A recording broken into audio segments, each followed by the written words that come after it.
All right, all right, all right, all right. All right, all right, all right. What the deal, my good people? PNP is definitely tapped in. AceBoyRios is definitely tapped in. Wagwan. Hold up, hold up, hold up, hold up, hold up, hold up, hold up. Hold up, hold up, hold up, hold up, hold up, hold up, hold up. Let me get my levels right. Wagwan, what's going on? Oh, Rios was tapped in earlier.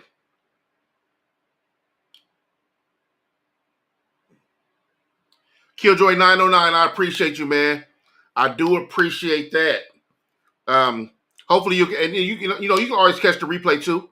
But I appreciate you being here today. Wait for my good brother AceBoyRios to jump online. We're gonna get this thing going. I'm glad you are a part of the show today. So audio, visual, however, you are a part of the show today, and I appreciate you, my good brother. Let me see. Mika, what's good? Good morning to you. Thanks for tapping in. How y'all feeling this morning? I got my good water on the side. I'm good. Had a cool morning. I slept okay. I could have slept better. Well, whatever. I think I need a vacation. That's what I did. That's what it is. I need a vacation.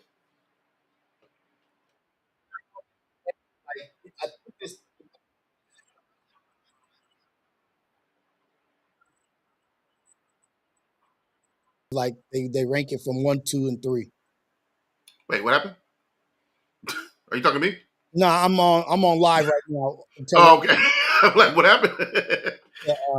Lucc TV to get to relatable. Oh, word. Oh, you on live? Look at you multitasking. Trying to get it done, man. I'm trying to promote the right way. You know what I'm saying? I appreciate that. Let's go. Mika is good for me too, and thank you. I appreciate. Look, I woke up this morning. Ain't nothing better than that. So I could complain if I wanted to, but why do that when I'm alive? I have my good air. I done walked around this morning. I moved my fingers and my toes. That means I'm okay. There we go. What's AceBoyRios, man? What's good, man? How you doing? I'm good, man. I can't complain. It's a lot going on in the world for us to be grateful for. A lot happening across the world that will make us realize that we do have a lot to be grateful for. That's a fact. That's a fact. How'd you like my hyper realistic AceBoyRios? That was dope. I like the Society of Freedom, the Ace hat. Yeah. It looked dope. I was like, oh shit. He wasn't as handsome as I am, but it's all good. You know, AI can't get everything just right. Yeah, I did put. I actually, when I was filling out the prompt, I was like, make him less handsome. So that's something I specifically asked for. How you doing, brother? I'm good, man. I'm good. I'm good. I was telling them, I didn't sleep. I slept okay. It wasn't a good straight through sleep, but I think it's because it's time for you have them times where you just need a vacation, like right. I work so much that I need or staycation, but I need a couple of days away from the house.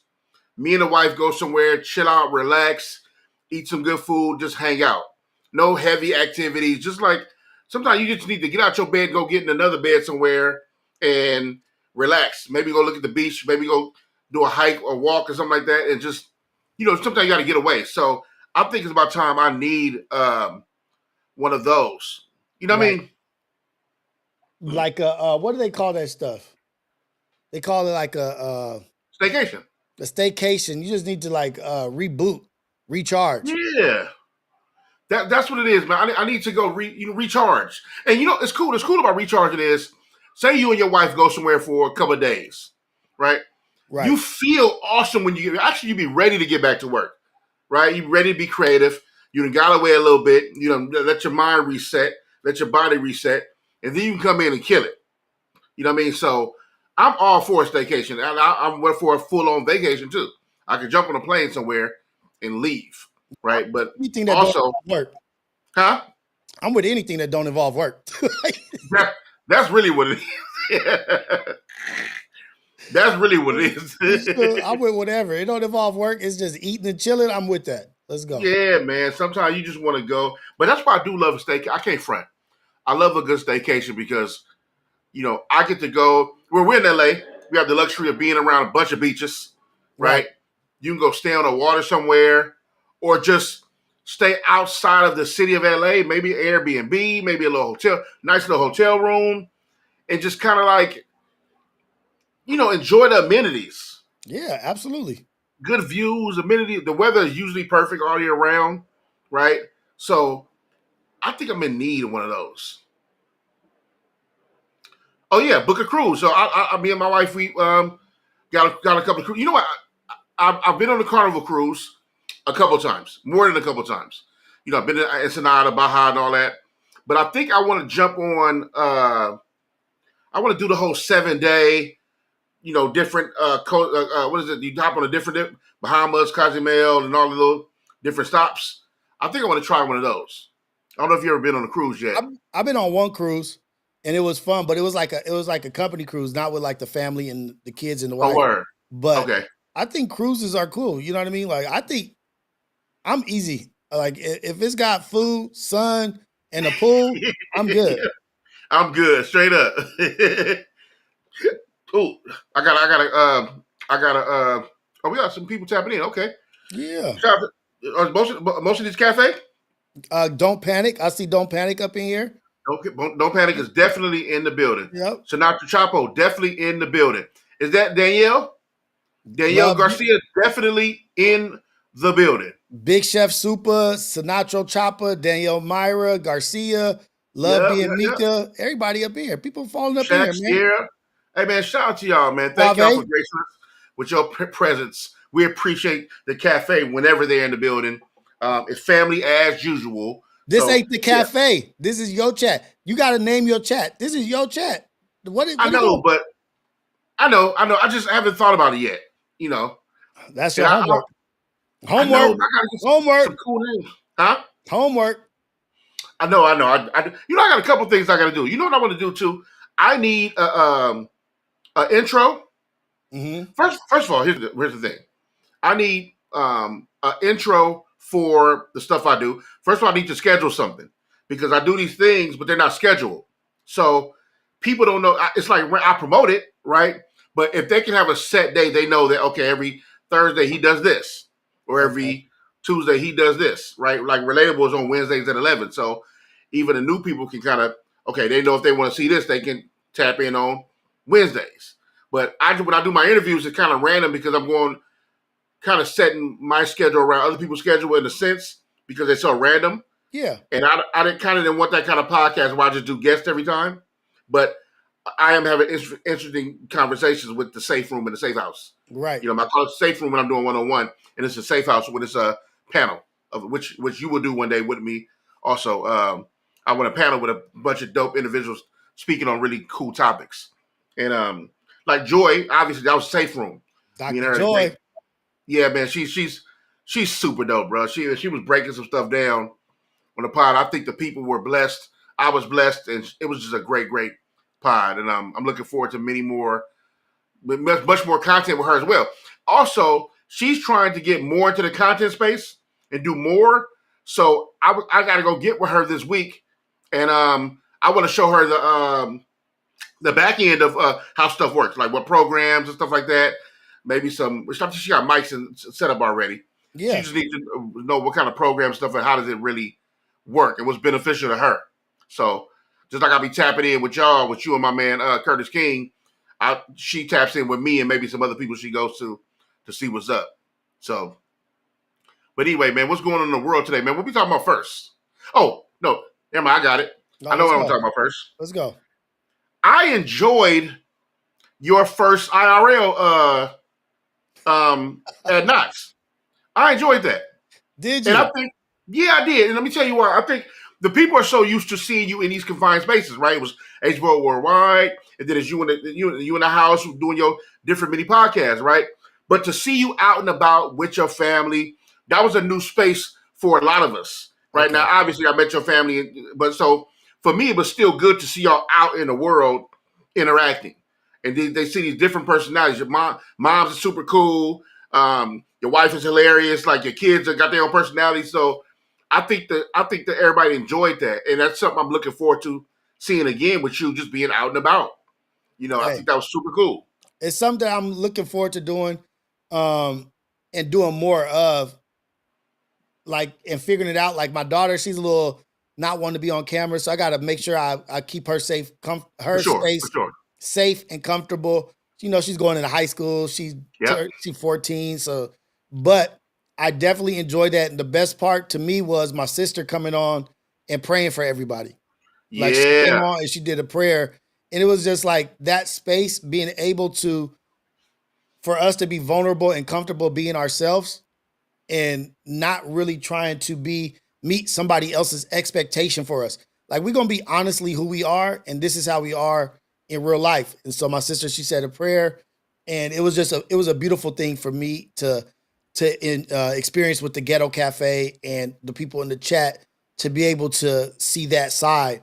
And now I just got to get like I'm gonna get a Samsung S25 or something, and I'm gonna get a stand. I'm gonna start doing more IRL stuff, getting Okay, out dope. there in the world and doing that. So it's gonna be a part that I'm gonna bring into it.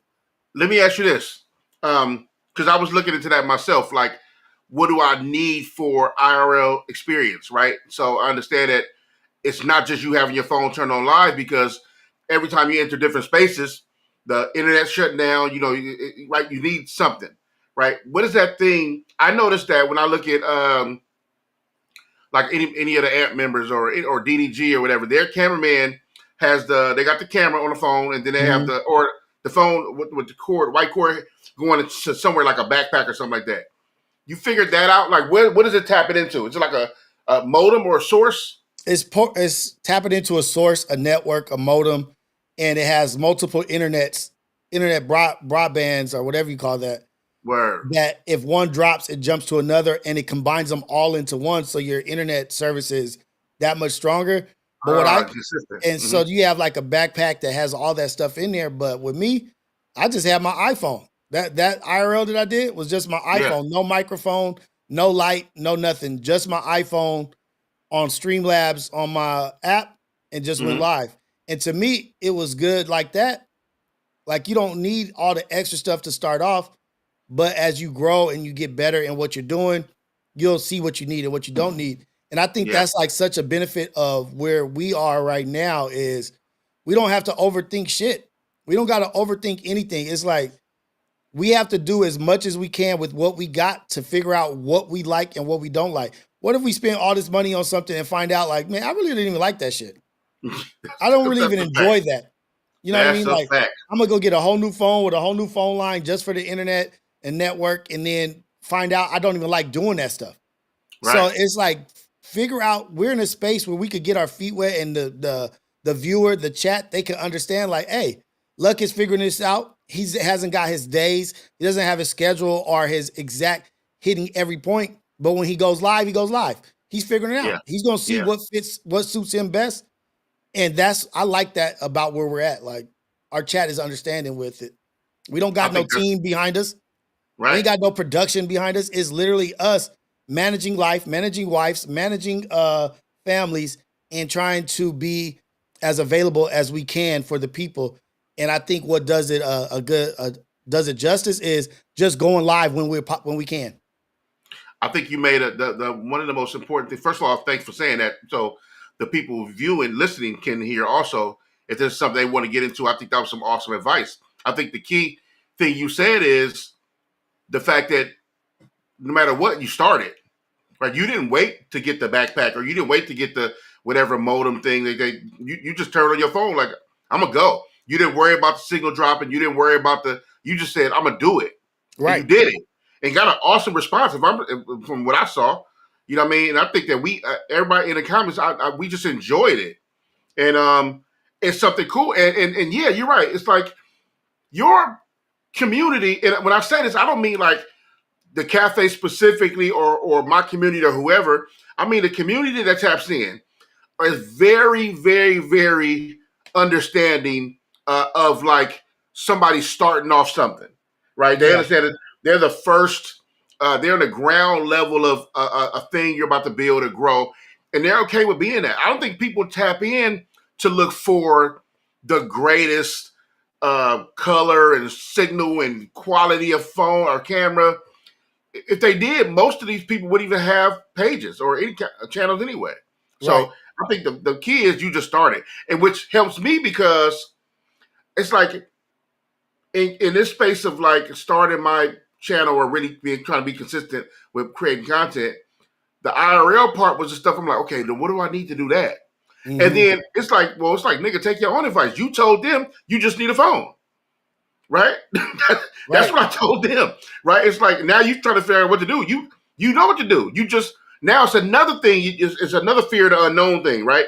You don't know what to do, so you kind of like, oh, okay. So what happens is a lot of times in our content spaces, we'll buy stuff. To your point, we'll buy a bunch of stuff without even knowing if we like it, but we're also doing that to stall, Right. right?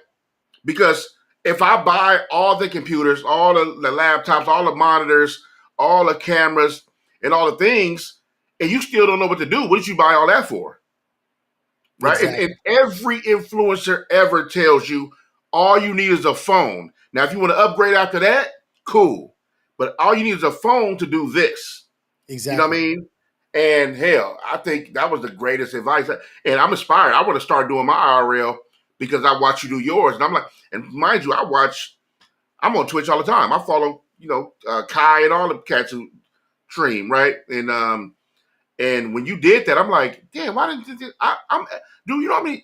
In the last 3 or 4 months, in the last 6 months, you know the kind of spaces I've been in where if I'd have had my live on, it'd have been some of the most amazing shit you know what I mean? Like I've been in the studio with some of the most amazing people working and doing all kind of stuff and being around just really dope things. And I could have been live in these spaces because these spaces weren't like private spaces that I couldn't Yeah, turn on my exactly. camera, phone or whatever. So that's good advice. And I think I'm definitely gonna be mindful of next time I'm out and doing something crazy or interesting.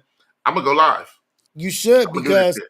the thing about it is a lot of these other entertainers or these influencers, they're going live, they're doing stuff, but that people don't really relate to them.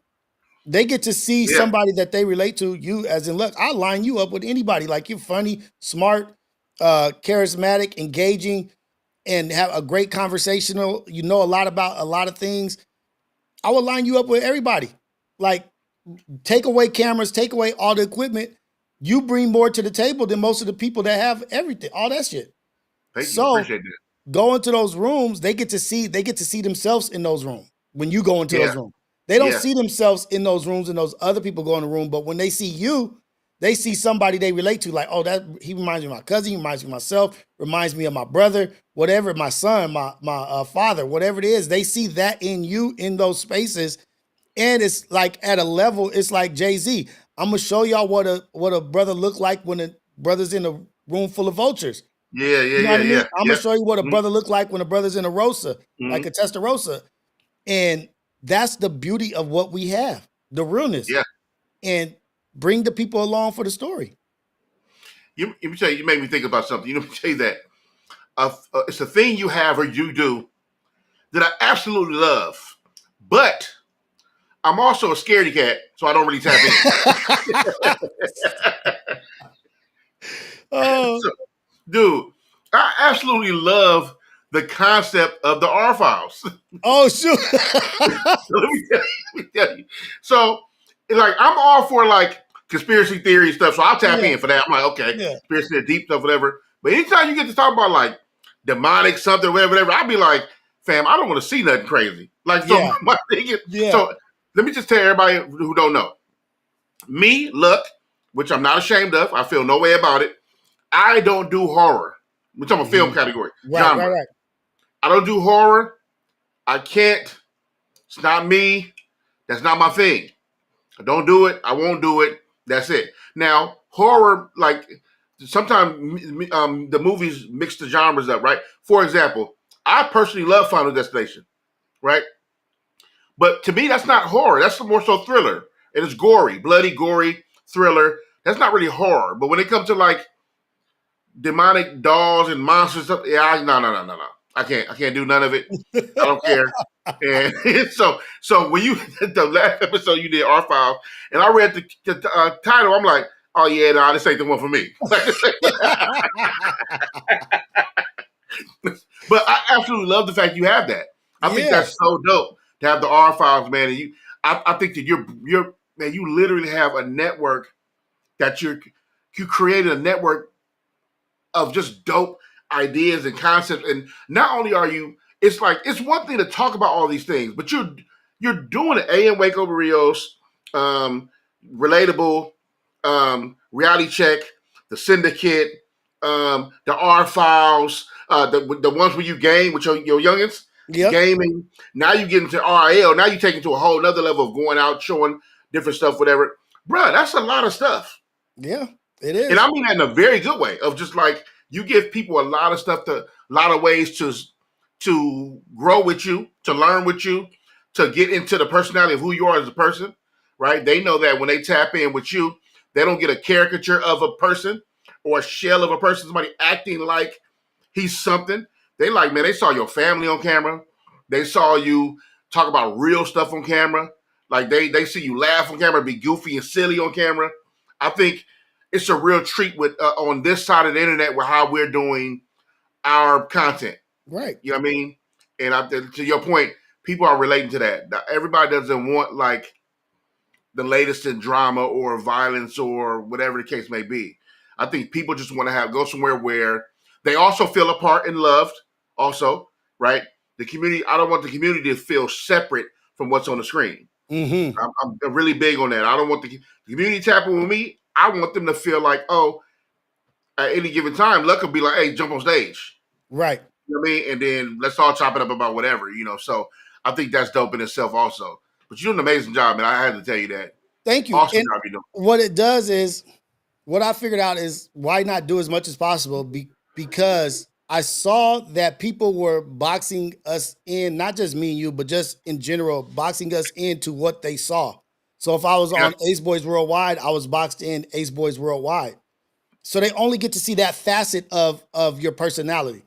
right. They only get to see that hat hanging with the homies. So they think that's who you are. They can't separate it. You know what I mean? Like they Yeah. see that's who you are at all times. So what I did, I was like, you know what? I'm gonna give every aspect of Rios and let people see how I am with the girls, how I am with my boys, how I am with Luck, how I am with my kids, how I am being goofy, how I'm what the shit that I'm interested in our files. We are all have different hats that we wear at different times of the day Yeah. in life. We're not just this linear thing that's just this way all the time. And I think that's the most honest thing to do is to let people see your ups and downs, your struggles in life.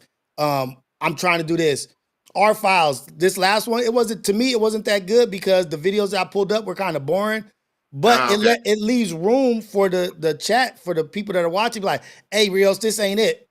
But to me, Right. Right. I did that. that gives me room to take constructive criticism to sharpen my shit, to get my stuff better. Like, okay, they didn't like this, they didn't like, but if you don't ever leave yourself out there to be judged or criticized or allow the people to give you their opinion, and you always snapping back at the crowd like you don't know what you're talking about. This is it. Like, no. This is you think they just telling you this to tell you, you get your trolls. But the more you reveal of yourself, the more constructive criticism, the more you get to sharpen your skills and get better at it. And that's all I'm doing. 100%. 100%. And that's key. I think that's key. That's the part just to be you, Mm-hmm. right? Be you first of all. Right, here's the thing. The simple part is if you do you, you can do you forever. Right. You never have to worry about being something else, being somebody else. And that's the coolest part about it all. Speaking of podcasting, I do want to talk about okay, there's a part of some drama I want to talk about, but I don't want to talk about another part of some drama. So Okay. I'll start with saying I just wish how do I want to phrase this? So I just rather people not engage with DJ Academics. Man. I'll say that. I'll say I really want people to not engage with him. You know, he's that's not He's not. It's just he's just in my opinion, he's good for content, but not good for the content space he's been dancing in. Right. So That's a fact. yeah, he so he when you start playing in the same as some other cats who I'm not going to mention, that's not black, but um it's one thing to be, because when you are COE, content over everything, that could be for really good content or really bad, embarrassing, shameful content. Mm-hmm. And the problem is, I think, okay, back in the days, and I'm talking about back in the days before even me, right? When there was a town idiot, people shunned the town idiot. Like he was cast out, and nobody really dealt with him, Mm-hmm. right? He's the town idiot. You don't deal with the town idiot. You let him go be an idiot, because town idiot can drag you into some idiotic stuff. And then now there's two idiots, right? So with him, it's like, if he's this type of guy where if you think he's whatever, a clown, or all the things people call it, all the disrespectful names they call him, then what does this say about the person who decides to engage with such a quote unquote low life form? Right. Right. You know what I mean? And the ugly truth about that is that there's a flip side to that. If you engage, then now from the viewer, the onlooker, who even not a part of this, then it kind of gives, like, it almost makes it valid in a sense. It makes him a little valid. Yeah. You know what I mean? Or a little important. If I start saying, if I get out on just lose my mind right now and go on Twitter and be like, you know what? F Jay-Z, he's whacking, whatever, right? Not that I think that at all. I'm just saying, like, if I said that, and then Jay-Z responds to me. Yeah. Out of all the people in the world, he responds to me. People gonna start looking at me and my page and start maybe following me or seeing what's my background. Who is that? Why would Jay-Z respond to him? And he should have just ignored it. Right. Now you got the clown on the highlight. Now the clown is in the spotlight. And now you got a bigger mic now, a bigger stage now, which is what happens with academics. And I'm watching my guys, or people I just admire in the business, and they're falling victim to this. And so I start to ask myself, are y'all falling victim, or are you like becoming that?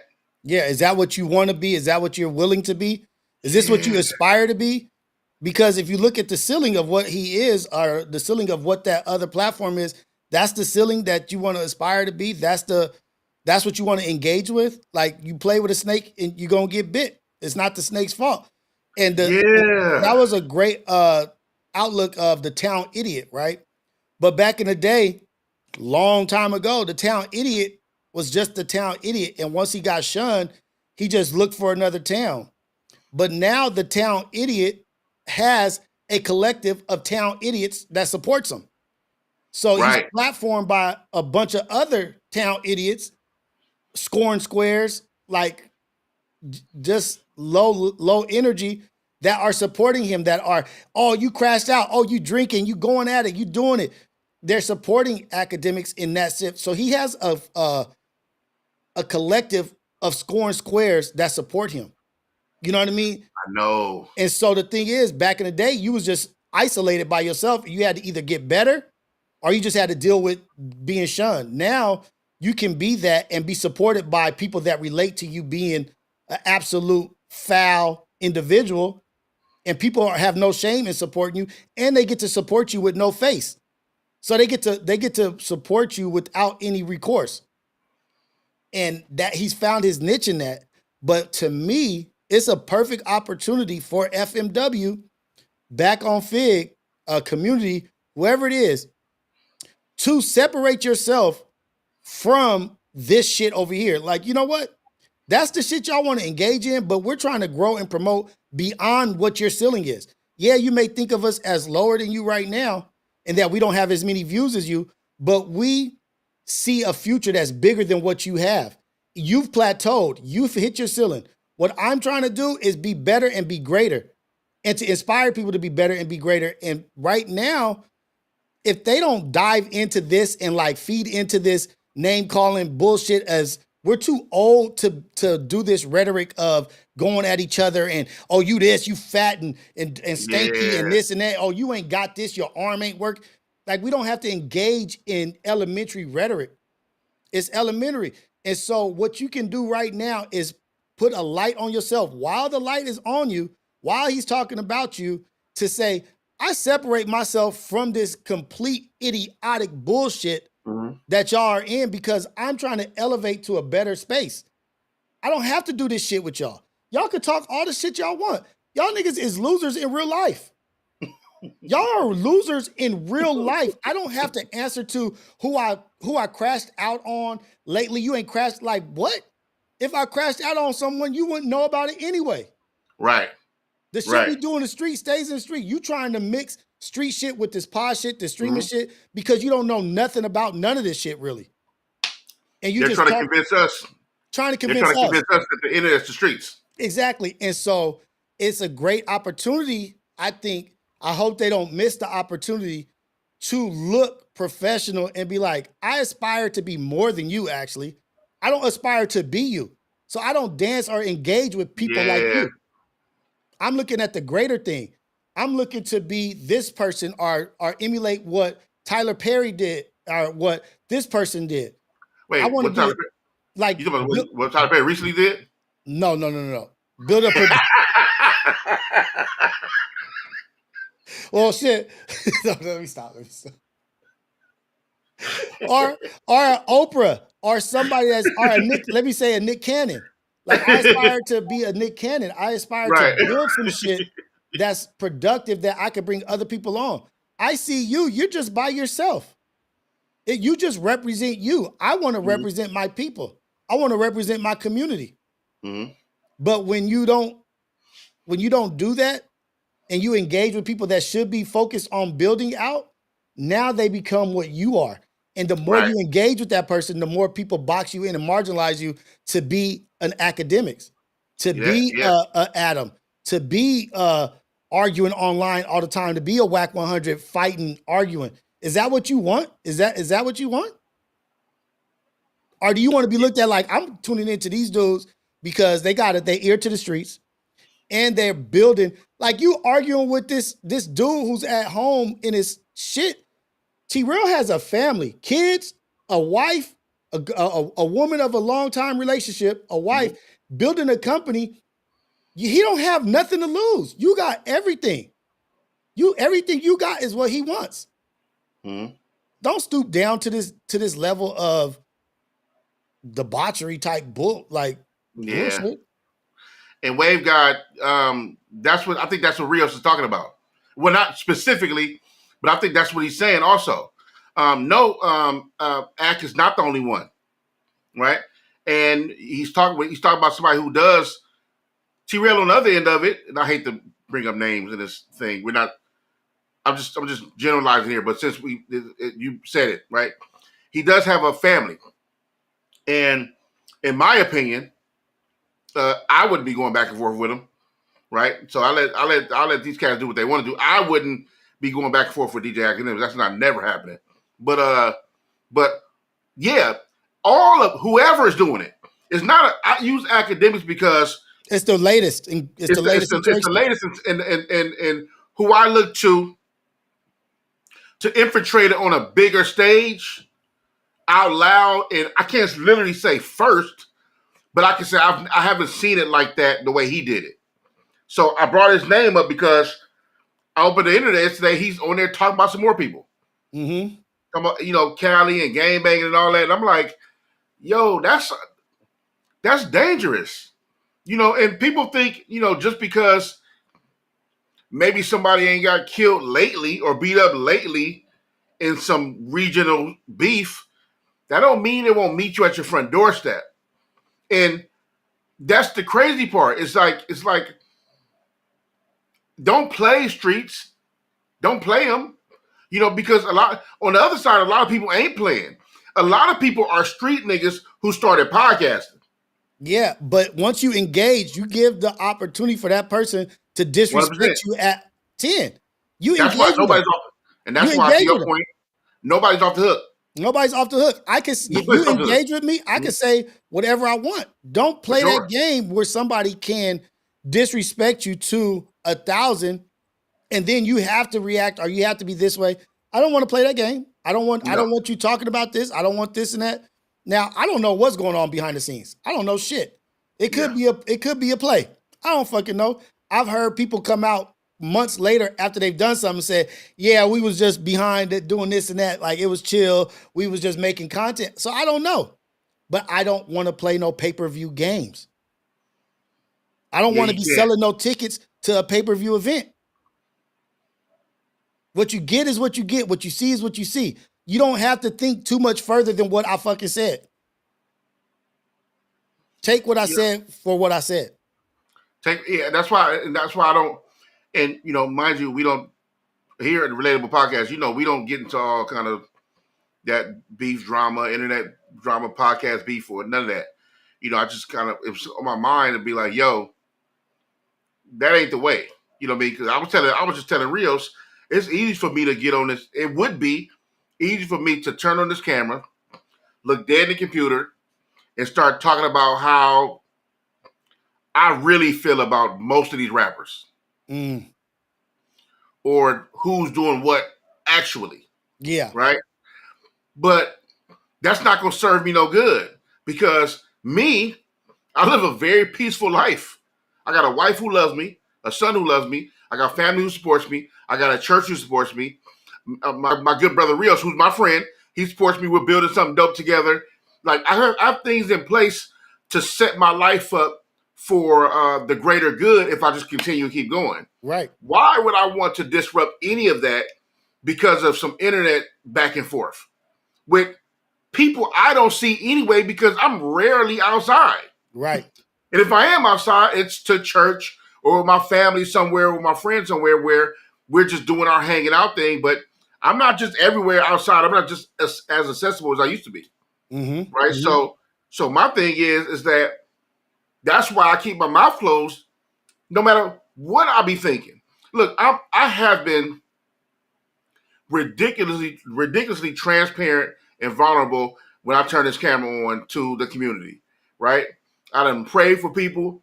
We done talked about God. We done talked about life, marriage. We done talked about finances, stress. Hell, I got a whole series called Fighting Depression I'm still doing, right? So people can't come at me with the not being real or vulnerable or transparent, but the stuff I keep in is for my own sanity, right? Because yes, I think a lot of stuff about the world we live in, but it's not going to serve me no good with speaking on it all out at once, just lashing out. Because what happens is people, it just starts to sound like noise amongst other noise that you've been hearing anyway. So now I just look like everybody else. Now I'm not being received well because I sound like the next nigga drama bonding with these niggas out here. Right. And it's a simple way to live and it's a simple way to move. Like, is this helping or hurting? Is this helping me? Somebody said I need to turn my mic down. Let me turn my mic down. Yeah, it's all good. Like if I do this, if I say this, I'm gonna go full screen with you real quick, Rios. Yeah. Is what I'm doing helping or is what I'm doing going to hurt? Who am I building? Is this a positive thing? Is this going to be productive? Or is this taken away from what's being built? If it's not about building and growing in a positive way, I'm not with it. If it's engaging in this, if it's not about building and helping my community, I'm not really with that. I'm not trying to do this. Does this help or does this hurt? And it's a lot of things that we may feel a certain way about or have a certain opinion, and we keep it to ourselves because it's not going to help nobody. It ain't going to help. So, you know what? I'll just hold on to that. That's just me having my own opinion, me being mad or angry or put off by a certain situation. It doesn't really need to be talked about. And you'll sit with that. So it's like, ask yourself, is this helping? Is this help building? And then if it's about money or viewers and building, that's when you know you're going wrong. When that's all the answer is just monetary. Yeah, I'm with the. And let me know if my mic is still loud. Who's that? IE active? Let me know if I'm still loud. I'm trying to turn the volume thing. I'm still learning my own settings and stuff. So yeah, I'm not. I'm with the building part. I'm with the building. I want to be better at building what we're trying to do here, and and keep moving forward. I want people when they leave this space that we're in, whether they're on your platform specifically solo, or ours together, or mine solo. I want them people to leave with they either laughed about something, learned about something, or felt really really good about something. Thank you, IE Active. I appreciate that. I appreciate that. Thank you. Um, what's funny is I had those settings for most of the stuff I've done on content, and I didn't know I was loud, but I never really thought about to consciously do it. So I thank you for letting me know that I was loud. I appreciate that. Um, yeah, I want to just keep building and keep making great content. I think people when they leave our spaces, I want them to feel like I, that was food to stick to the ribs, not fast food. Right. You know, because we're gonna have our silly stuff. We're gonna laugh. We're gonna be silly. We're gonna joke and do all that. But I also need people to just really like, yo, I like them dudes because they be keeping it a buck, or I learned something today, or I taught them something and they received it well. Right. You know what I mean? So I think that's the dopest part about what we're trying to do here in this space. You know, And what they're doing, if what they're doing is just entertainment based, there's space for that. There is room for that. There is we may want more for you than what you want for yourself, or we may see you in a light that you don't see yourself, and you may not want what we're talking about, and that's fine. Go ahead and start a no jumper versus FMW boxing celebrity boxing match. Go do that. Go sell those pay-per-view boxing, and then after that shit, squash the beef and move forward.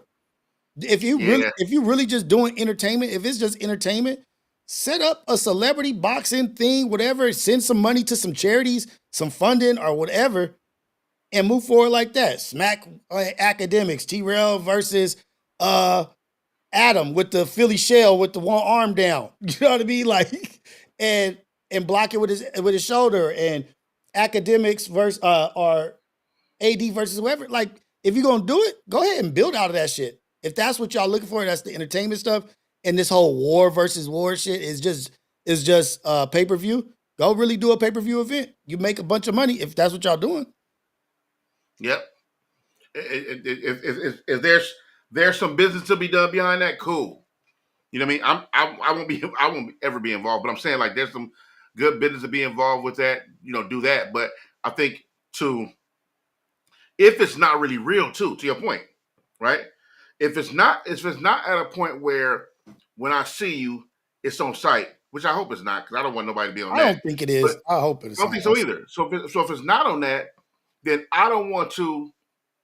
Here's the thing: if me and Rios right now do a fake beef, we beefing, or we beef and it's not real, right? Then what happens is a divide happens, right? There's the many people who came with you that will leave and split, and then there's some people who came for me that will just split. They like my content, whatever. And then now there's people choosing sides on a negative in a negative kind of way, right? Not knowing that it ain't even that much to be doing that for. It ain't even that serious. So, but what happens when it gets serious outside of you? Yeah. What happened when Lucc is on the line on the internet acting up, I'm puffing my chest out about something that I really ain't tripping about, and then somebody acts on my behalf, or somebody leaving comments on my behalf, or see somebody out and act on my behalf, right? Then now we have a real issue. Are you playing with somebody with mental illnesses? We just saw what played out in Las Vegas. Yeah. We just saw about that in Las Vegas, streamers beefing and going back and forth, and the dude unalived the brother and his wife on live in Vegas. That was like, absolutely. You know what's crazy about that, Rios? I'm glad you brought that up. Is that you know, I can't say I've done my share. Look, I've been on social media since Black Planet. Right. right. Like, so for those who don't know, right, that's how long it's been. Right. I've had my fair share of internet back and forth with people. Right. We all try to figure this thing out. Then you get to space that you know what you want to do or not. But to get to a point where somebody becomes your nemesis, that can be a little dangerous. And the dangerous part of it is that neither one of y'all know each other. So neither one of y'all know how real it can get, right? Rios don't know the guy he been arguing with got mental issues, and he's the dude that don't care about nothing and will kill somebody. You just thinking that's another internet dude that you probably won't see. Mm-hmm. But one thing we always say when we're not dealing with violence, man, it's a small world. You know, you see somebody out, you be like, well, what you doing here? What you doing in Phoenix? You have to be going to a grocery store in Phoenix and see a nigga that's from Long Beach. You like, I wait, was just talking about you. I'm just talking about, man, it's a small world, right? People say it's a small world until you get caught up. Right. You forget it's been a small world. And anybody can just be where you at any time. That man was on live on the Las Vegas Strip and ran into his nemesis who lives in Vegas and been telling y'all, I can't wait to get with y'all. Right. And then smoked him on the spot, him and his lady. So you got to understand when you're dealing with some, to your point earlier, people with mental issues. For you to kill two people on the Las Vegas Strip, in the public, first of all, it's never not public on the Las Vegas Strip. You're on the Las Vegas Strip, you have some screws loose. While they're live. But even if you didn't know they were live, for you to just do that, it's a million people out there with cameras and camera setups on the street lights and in the casinos. And how'd you do? You just did that? Without that, you were so mad. Did you let anger completely take over you to where all your common sense left? And you spoke two people on the Las Vegas Strip. So my thing is, I don't ever want to be in a space where these people would think like that. Right. And I don't ever want to engage with that. Never. So I don't, because I never know who's who. What you gonna say? Luck is I'm a B because I didn't talk back to the one internet dude, or I didn't. I'm like, bruh, first of all, look, let me tell you something. What I ain't willing to do. Remember, for my family, I'll go to the end of the earth. Right. Right? And if I gotta go, Lord forgive me for saying it, I'll have to go then. Mm-hmm. Right? Outside of that, though, nah, I'm going home. It's not worth it. I'm going home. Like my buddy Randy be saying, it like, dude, like Randy, Nani, like it's something that they say and that they heard is, if you ain't, are you willing to unalive that person? Then what you trying to fight them for? If it ain't worth, like if you ain't trying to go there, what you even messing around with a fight for? Because eventually it's going to have to get to that. Somebody, you're going to be looking over your shoulder. If it ain't worth losing your life or going to jail, what you fight for? I think of fights as this day and age, a fight is like losing your life. And you have to be willing to go that far over a fight. Ain't none of these fights worth that. You have to your point, and to their point, great point. Since we don't know where it's going, right? The risk is if I fight somebody, it's like, are you willing to kill somebody? Because this fight leads to somebody maybe want to do something more. Right. Right. And if you know you're not the one, and you don't know if they are the one for sure, just don't do it. Leave it alone. Because they have no look. If we could talk to that young lady and that young man that died on the Las Vegas Strip, if I could talk to them one more time and ask them, your next conversation might kill you. Man. Then see what you're gonna do. Damn. You know what I mean? Change your tune. Change your tune, because this leads to this. And engaging with people in physical activities, it could lead to, like, I look at somebody like, are they worth me not being around my children? Nope. Right. Is that worth me not being around my family to protect them? I can't protect nobody from in jail. I can't protect my daughter from inside jail. I can't do that stuff. And then for me to look at you like, you're not even worth me buying you a burger, let alone me going to jail for however long and not being around my children. I wouldn't even feed you. So why would I give you my life? So why would I give you my life? Why? That's what I'm saying. And that's the part I'm talking about. It's like, and here's the thing. For your daughters and sons to look at you crying and ask you, Daddy, why? What the hell are you going to say? Oh, I had to stand on respect. I had to stand 10 toes down. You know, it's all about, I had to be a man. That What? sound it sounds crazy, With somebody that don't even respect you or your family. There's somebody right? that would never respect you, actually. It don't matter what you do. They would have never respect you in the general. Who you proving to respect to? Who you proving your manhood to? To yourself? To that person? And bro, it's so many people sitting in jail that will never ever in life see the light of day, and so many people laying in the Inglewood Cemetery, whatever cemetery around you, right? That will never ever ever open their eyes again because of a misunderstanding or a rage blackout, a crash out, whatever you want to call it. So many people who let that. What's that story of Wallow told about the nigga in jail? I'm gonna butcher the story, but it's real short. He said the nigga in jail asked him. He said, what did he say? He said, how long or something like that? How much you got? Or how many minutes or something like that? He said, how fast, how many minutes or something like that. He was trying to ask him, like, basically he said, let me see your paperwork. And the guy, it was an OG, sent his paperwork. He said, 5 minutes. He said, that's how long. It took you 5 minutes, got you 20 to life. Whew. He looked at his paperwork and seen the whole entire crime took 5 minutes. Oh, we Got into it with a person, 5 minutes later you killed him. And then you spent 20 years in jail. Now, he turned out to be a great redemption story, but if you could go back and do it over again, you probably would. absolutely. Because that 5 minutes, that one time where you decided to, let me tell you what happened to me.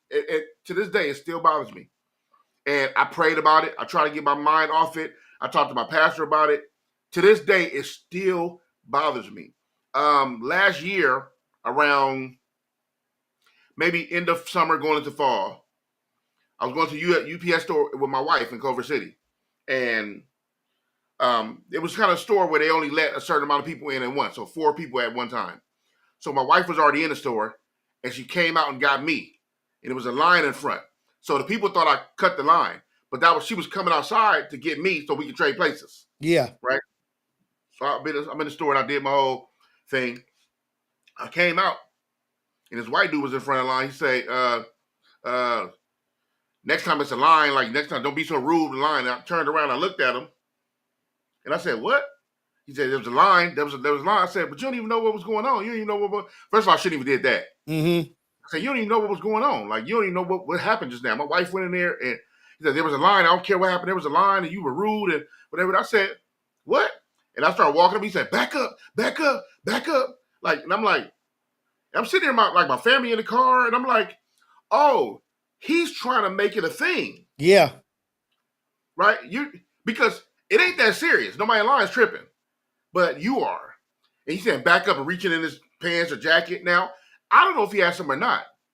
But I did know I didn't, and I'm with my son and my wife. Right. And do I want to press the line to see if he's a scared white boy? Or do I want to find out while I'm bleeding on the way to the hospital? Right? So I walk up again. I'm hot because I'm thinking you're taking advantage of the situation. Because, and we in public, you're a white boy, so you probably going to have the edge in this. I'm a big black dude with tattoos on my back. It's not going to go good for me. And I'm like, yeah, all right. And I started walking around. Yeah, that's what he said. That's what you get. That's what you get. You effing monkey. Yeah, monkey run. Like kind of like Remy from Higher Learning. Yeah. Sound just like Remy. Bro, my blood, it was boiling. Bro, I was almost cooked. That's how hot my blood was. I was boiling. Because I don't deal with confrontation or racism like that. We all deal with our little things, but to somebody in my face basically calling me an N-word and all. Yeah. I'm almost ready to black out. So I'm telling myself, get in the car. And my wife and son is in the car. My wife telling me, babe, come on, babe, come on. She's telling me leave because she know I'm about to flash out. And he's still saying his stuff. So I get in the car and I was just like, I took off. I'm so mad. I started tearing up. You know, you'd be so mad. Yeah. And I could not let that go. Mm-hmm. And I ended up calling my pastor. My pastor talked to my pastor about it. And to this day, bro, I cannot get off my mind. Now, it don't haunt me every day, but every so randomly, like maybe like once a month, twice a month, whatever, I think about that time and I get so mad all over again. Mm-hmm. And Now, mind you, I don't know what he got going on. I don't know about his life, but I live, so we passed that. But just the ego in me is holding on to that. Let me ask you this. Yeah. When you're when those situations come up, when you think about it, when you're mad, give me the last 2 times where you were at when you got mad and when you thought about it. Where were you? That time? No, like the latest time, the last time you thought about it, where were you? The last time I was mad, About that where I? situation when that came Oh, up? about that situation? Yeah, yeah, yeah. Oh, the other day I was in the car and no, so I went to the grocery store I go to it's a route I go to on Jefferson and Overland. Okay, so you were And in your car headed to a grocery store. yeah, and Tried to do your I just looked at the UPS store and I got mad all over again. look. So that's a certain kind of mad, right? Mm, Let's look at another kind of mad. mm. So you're in your car going to a grocery store and you're mad about an incident that you can't let go of. Imagine if you were sitting on a bed next to a toilet while another nigga was shitting behind bars, thinking about I let a nigga that called me a monk, a person that called me a monkey, put me in this situation. At least I'm allowed to be mad as I'm driving to a grocery store and Yeah, thinking about and reflecting on something that I didn't allow to tear my whole life up. yeah, Think about you thinking about it in your car on the way to the grocery store. Think if you was yeah. thinking about it in a jail cell next to somebody taking a shit in the toilet while you sitting in there thinking about how a white man robbed you from your family. Tricked you off your place in the world. I would at those Yeah, moments I think about that, I'll be smiling from ear to ear. Because guess what? I was smart enough. I had enough emotional intelligence in me to restrain myself to stop somebody from ruining my life because of their ugliness and their ignorance. I didn't let somebody's ugliness, ignorance stop me from being a father, for being a husband. man, Rios, man, that made me look. First of all, I appreciate you saying that You should be proud of because yourself. that perspective, bro, it just made me think about how much trauma I have to undo for me to be upset or disappointed because I did what a man is supposed to do, which is restrain yourself. Wow. I've never, I always get so mad until I eventually stop thinking about it. But I almost let it fade out. And when the whole thing, the great thing about it was that I restrained myself. That when most of the time, when that place that you talked about is filled with so many people who did not restrain themselves. In the midst of me restraining myself, you let your anger overlook the great job you did in restraining yourself. Mm-hmm. And my wife is better for it. My son is better for it. My kids, people around me is better for it. I definitely wouldn't have had this podcast.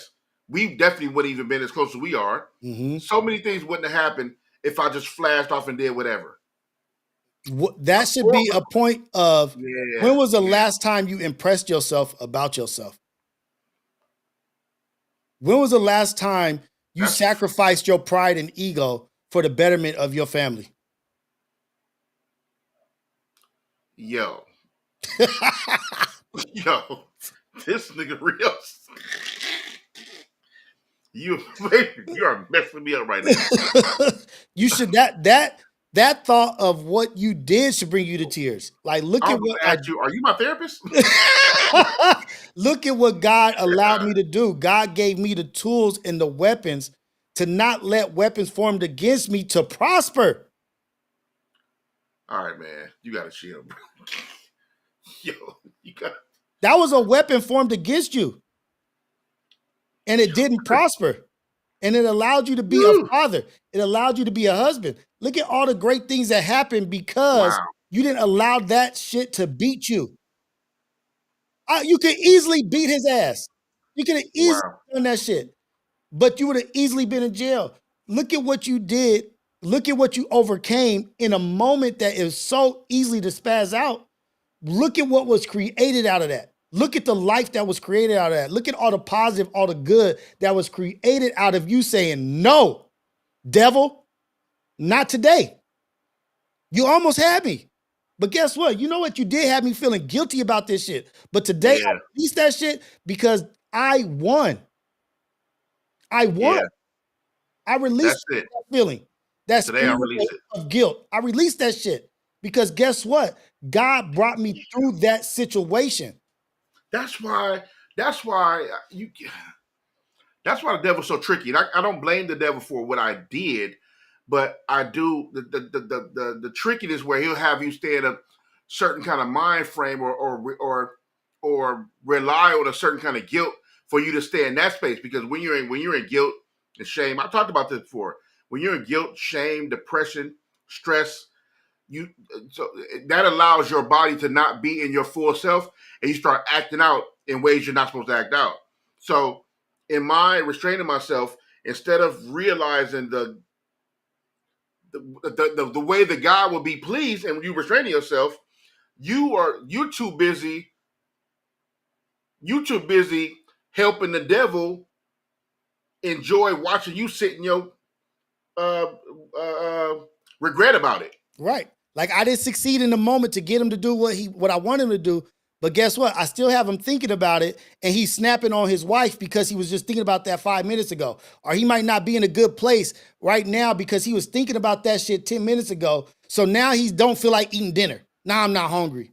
Now I'm not this. Because you're thinking about something you did that was a success, but the devil has tricked you into thinking that energy was wrong.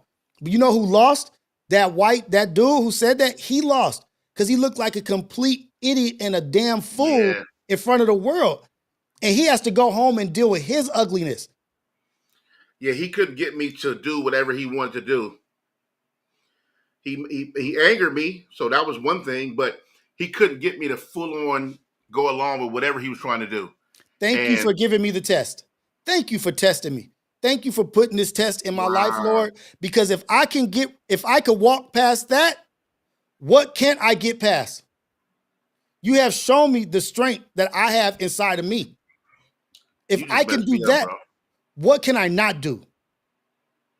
Because that is the test of tests. That's strength, brother. That's strength. Wow, yo, man. You know what? Hey, man, yo, Rios, man. I'm gonna say this on live, brother. You know, I'll say this stuff like this all the time. I love you, brother. Love you too, man. We ain't logging off. I'm just saying this. I Yeah. love you, my good brother. Thank you for that perspective. Thank you for that insight. And you're right. I'm letting it go. I'm letting it go. That's an awesome way to look at that. It makes me feel so much better realizing that that's actually what happened, and not the trickery of what your mind had told you what happened. Mm-hmm. Damn, that's fire. It's perspective. That's fire, It's man. it's Yeah. value. What do we value? What do What we do we what do we value? hold of high value? My life, my family, my kids. And I got that. Damn. And I've created all these great memories after that. Look at all these Right. great hugs, all these amazing kisses, all these amazing gifts, all these amazing Father's Days, birthdays, Mother Days, anniversaries that have followed after that. Yeah, I'm good. I'm happy. I was tested. I passed. Thank you, God, for making me in making this life, making me the way I am. But thank you for letting me see it for what it's really worth. Right. Rich religion. That's spot on. And, and that's the thing. We have all the answers here for us, and we still get caught up in the worldly view of how what we're supposed to do, or what society tells you you're supposed to do, or what society tells you how what it means to be a man, and what it means to be a husband, or what it means to be a rapper or whatever, right? But you're right. Vengeance is his, right? So it was funny when I talked to my pastor. That's what he actually said. He And this said, is "Bro, I it. know." He said, "I know I know, I know. Sometimes they be getting on my nerves, but you did good." He said, "You did good," and I was so mad. I was just like, "But you know what I could have did?" And here's the other side to it too, right? It's like yeah, you know what I could have did to him, but the cocky black side is like, nigga, you what about what he could have did to you? You don't Mm-hmm. know what he had. You so cocky and think you just beat everybody ass or whatever. It's like, what if that would have been your last ever time to speak right there on that spot, right in front of that UPS store? Because you thought it was a game. He couldn't wait to shoot a nigga, quote unquote nigga. Mm-hmm. And who wins? Who Not your wins? wife and your son that was there who saw it. Now they got to live with that trauma forever, right? Or watch you go to jail. Now you got to talk to them in there behind that glass for whatever reason, for how long, whatever it is, and thank you, man. I'm letting that go. That's done. That's Glory to done. God. Glory to God. Hey, and then use my own bars against me. You're right. I know 100 different shugs. Hey, that's good right there, man. Shout out to Rich Religion, man. Shout Let's out to Rich go. Religion. Shout out to you, man. Who's that, Bella? Hey, Bella, how you doing? Much love, much Bella in the love. chat. What's up, Bella? What's up, everybody? Appreciate that. Damn, yeah, man. You messed me up, man. You messed me up. Just I, remember, you out here yeah, changing lives. Your trials and tribulations are changing people. So your accomplishments, your glory to God's glory, and your trials and tribulation are changing people. We don't know what came out of that. We don't know if that weirdo went home and changed his whole life, changed his outlook and aspect of how he looks at black men. Like, damn, he had way more restraint than me. He outdid me. But that's nor yeah, here nor there. But we right. here and we Yep, building, and thank God for yep. that. Thank God for that. Yo, I do want to talk about something I thought was kind of interesting. It was sad, um, but it was kind of eerie when you think about it. You just never know, man. You heard about the lady Chef Quita No, who passed away? no, She she was overworked. Um, overworked. so let me tell you what happened. So okay, let me give you. Now I'm gonna give you this story first. Well, Okay, I think I told you. I told you a story about the time I was Uber driving. I picked up the neurosurgeon. no, Okay, so I got two stories to tell you. So let me give you hers first. This is Chef. Her name is Chef Quita Cole. She was a culinary entrepreneur. She was like really popping and building up a really good following. But she was overworked. She used to work so much, like okay. 7 days a week, always working, whatever. So said she felt really, really, really tired and said she needed to take some days off for the first time in like a very long time. They said she took 3 days off from her business due to being tired and never woke up. Oh my God. Yeah, they said the last, and you can see her last. I don't know if she was on Facebook or I forgot what platform she was on. Her last message was, "I'm taking 3 days off. I'm so tired. I need to just take some days off."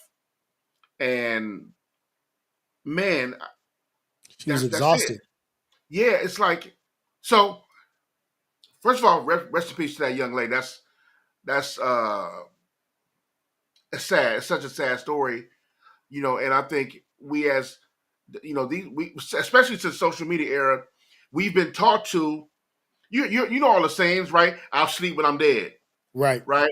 Or early bird gets the worm, right? You're supposed to get, and I get it, I understand, right? But also we gotta chill. I don't think people emphasize how important it is to take off of work sometimes. Yes, people are promoting vacations, go to this place, go to this island, go to Dubai, go to San Tropez, go to all these things, but that's not really telling you the importance of why you should take a break. yeah, That's more so people trying to show off their trips and then everybody trying to make money to get to that, right? But the reason why you should take a break, um, uh, uh, some would say an excessive amount of times, especially the modern day entrepreneur will say taking a couple of weeks off is too much, or doing 2, 3 major trips a year is too much, right? I'm not talking to them because some of them people are some of the people that don't make it. right, And I mean, make it in business, but sometimes when your body says we're done, that's one thing. When your brain says I'm done, that's another thing. right. Like when your heart says I'm done, that's another thing. right? So I bring it to this story. I picked up. I was driving Uber one morning. It was like 4 in the morning. I was downtown LA, and I picked up a neurosurgeon from his loft downtown. Right now, I didn't know he was a neurosurgeon until we started talking. Say, hey, how you doing, man? I said, so I'm good, man. 4 in the morning. I said, I'm up though. I'm here. You know, he said that's good. I'm about to go on vacation. I'm gonna take a month off. And I said, wow, that's a vacation. I said, man, I wish I could take a month off. He said, you should. And I said, well, what you mean? He said, bro, look. He said, I make sure I take at least 3 to 4 months off a year. Shit. Right? Woo-wee. 3 4 months off a year. Now he's a neurosurgeon, so he also has the finances to take off so much. But he also told me, he said, yeah, I'm a neurosurgeon. He said, but don't get it twisted. What I've learned and what I've seen in my professional at my workplace is the reason why I don't care what you do for a living. You should take off very efficient, or maybe sometimes people would think excessive amount of days a year. He says, I started taking vacations like that because I was tired of seeing people dropping dead at work. He said 85 to 90% of the people that die on my table almost every morning are people who brains shut down because they were overworked. Damn. Not because of cancer, not because of a tumor or a blood vessel broke. He said 85 to 90% of people that die on my table were people that were working too much. He said, I see it every day. He said, the reason why I'm talking about this is because every time I meet someone, I tell them, take vacations. Please go on vacations. Please take another one. Use all your PTO. Use all that time to go somewhere. Do not try to save and leave. Get away. And if you get away, leave your computer, whatever you're going to do to work, don't leave it. Leave it at work. He said, I'm telling you as a professional, I'm telling you. And so he was really emphasizing to me, like, bro, I'm telling you, I don't care what you do for a living. I'm not saying this because I'm a neurosurgeon. He said, yes, I lived a life. Yes, I have a little more money than maybe the average person. Yes, yeah. Doesn't matter. He said, the people that come into my facilities that die on that table, they ain't neurosurgeons. These are people that are working at your average retail or mechanic or whatever, entrepreneur, influencer, who just can't turn it off, right? You can't let go of the constant, I got to create, I got to stream, I got to do. Same thing. Your brain is busy. And your brain gets to a point where they say, you know what? Since you won't stop, I'll stop. Literally. You know, and that, it spooked me, but at the same time, I'm like, dude, I don't need to. First of all, it makes sense. Yeah. This Because world, we're striving for some stuff that's not like even really obtainable. Or even if it is obtainable, even once if we it get there, is, at what cost? at what cost? And then once we get there, we want something else. We're not satisfied with the now. We're not happy with what we have, who we are, and where we are. And I'm not talking about being content with everything. Yeah, we want to have more and do more, be more impactful. But how are you going to work your fingers to the bone? Right. Like, are you going to work your fingers to the bone for somebody else? It was like that commercial where these guys are working, these employees are working, and they were like, "Damn, did you see our boss CEO? He went on vacation to such and such." They went up to him. They said, "Hey, man, I saw you in your car, and you took that vacation to the Bahamas. You know what I mean? Like that's dope." And the CEO told him, like, "Well, if you guys work twice as hard this year, I'll be able to take 2 of those this year." Right. You know what I mean? Yeah. Like, Right. Yeah. work yourself to the bone Yep. for somebody else. I Yep. want to live the life of somebody that's on an island in the tropics, that's chilling, that's doing what they're doing, but they're not working to be in another place. Like I'm working just to chill. Like I'm here. I don't want to have to take a vacation. I want to be in a place where my soul, my body is at rest. I'm feeling good. I'm feeling Yeah. complete. I'm feeling full. And I don't have any regret because of the hours that I put in, the impact of those hours versus 12 hours of no impact. You For know what I sure. mean? Like, I want to do Yeah. God's work. I don't want to do another man. I want to do God's work, not a man's work, another man's work. Yeah. You got to learn how to turn it off. You got to be You got to. fulfilled in your walk and what you're doing. And you can't, what is the end goal? What is the end goal? What's the end And goal? and and, and, and Will Smith just said, I watched him do an interview with somebody. He said he said, like, when does it stop? He said, look, he said, once you get, he said, there's always the point where you get to and there's nothing else, right? He said, he's kind of like talking about himself, but in a sense, like, you can't look for happiness in things or the grind. He said, because trust me, first of all, only broke people don't believe in that kind of stuff, whatever. And when I Mm-hmm. say broke, I don't mean like necessarily finance broke. I mean broke mentality, Yeah. right? He said, there's going to be a time there's nothing else to buy, right? It's like he's saying, like, when you get to like his status, or like, let's go higher, Jeff Bezos or something like that, right? When you get to there come a time where there's nothing else to buy, right? You drove all the cars, you bought all the shoes, you had sex with all the women, you did all the women stuff, you did all the rock star life, you got the homes, you'd have been everywhere in the world, and you vacationed and been on stuff, you did all the things, you met all the celebrities, they all know your name, right? And then what? What's the next thing? What's higher? So what happens is there's a point where you get to the point where you start messing with things that are outside of or borderline immoral. Yeah. Because Because you start looking, you stop trying to appease God. you start trying to please God, you start looking to stuff that are outside of quote unquote regular life or whatever that means, right? And you find yourself in a very dangerous place. But what happened is that you were in a dangerous place way before you got there because of your mission and your focus, right? Like, what do you want? I told my wife, I said, look, I said, I'm not here to block my own blessings. Whatever God has for me, let it be for me, right? But at the same time, I understand that I want to be able to go out with my wife, travel with my family, and then create or take pictures or something like that. Mm-hmm. Like, if I can do that comfortably, where I'm not chasing bills every month, bro, what? I'm not saying everything's gonna be okay, because life is life. Life is There's life. always There's gonna be a always gonna be struggle and something. an up and down. Always, right? It's gonna be something. They're gonna have grief, stress, depression. Something's gonna happen. Right? I'm working on all my stuff now to where I can kind of, handle most of it.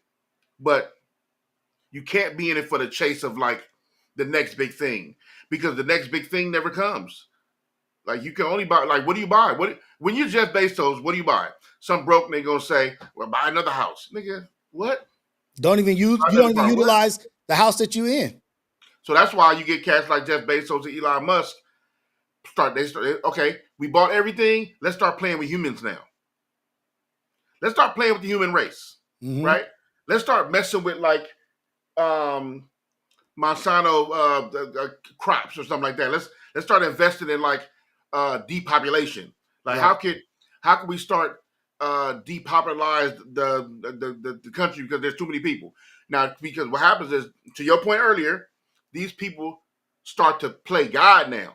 Now they're playing God because there's nothing else to do, and I'm at the top of the food chain, and I made more money than I can ever spend. So let me start playing with people. Mm-hmm. And now you're in a very evil territory once you do all that. But I brought my man Austin in here. This is one of my good friends. He said, I put this earlier. He said, I know this life. I ended up in the hospital from exhaustion, editing multiple commercials at once and juggling production.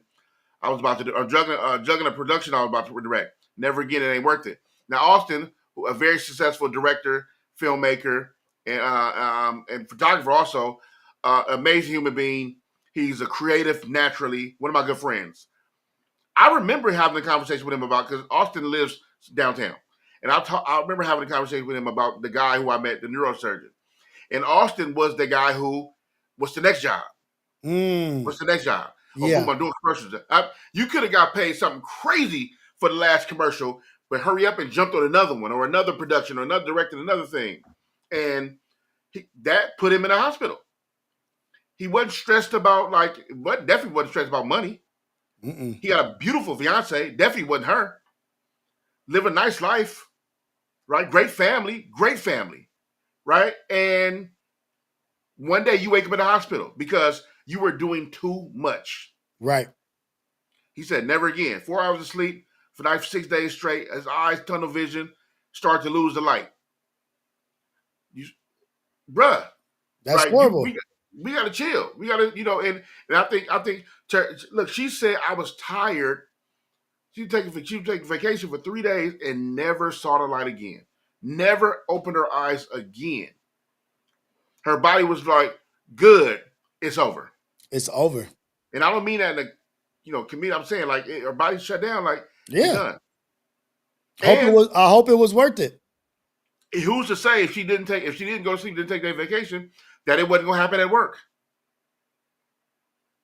You know, that's man. It's tough, and I feel so bad for her. But man, we got to do that, and that's part of the reason why I got into content creating. Right. Well, I'm a creative. I'm gonna create content anyway, in some kind of Yeah. way. I got into cameras and photography, and I'm trying to learn film, and I'm watching people create careers and just do creative stuff on the internet and on platforms like YouTube and stuff like that.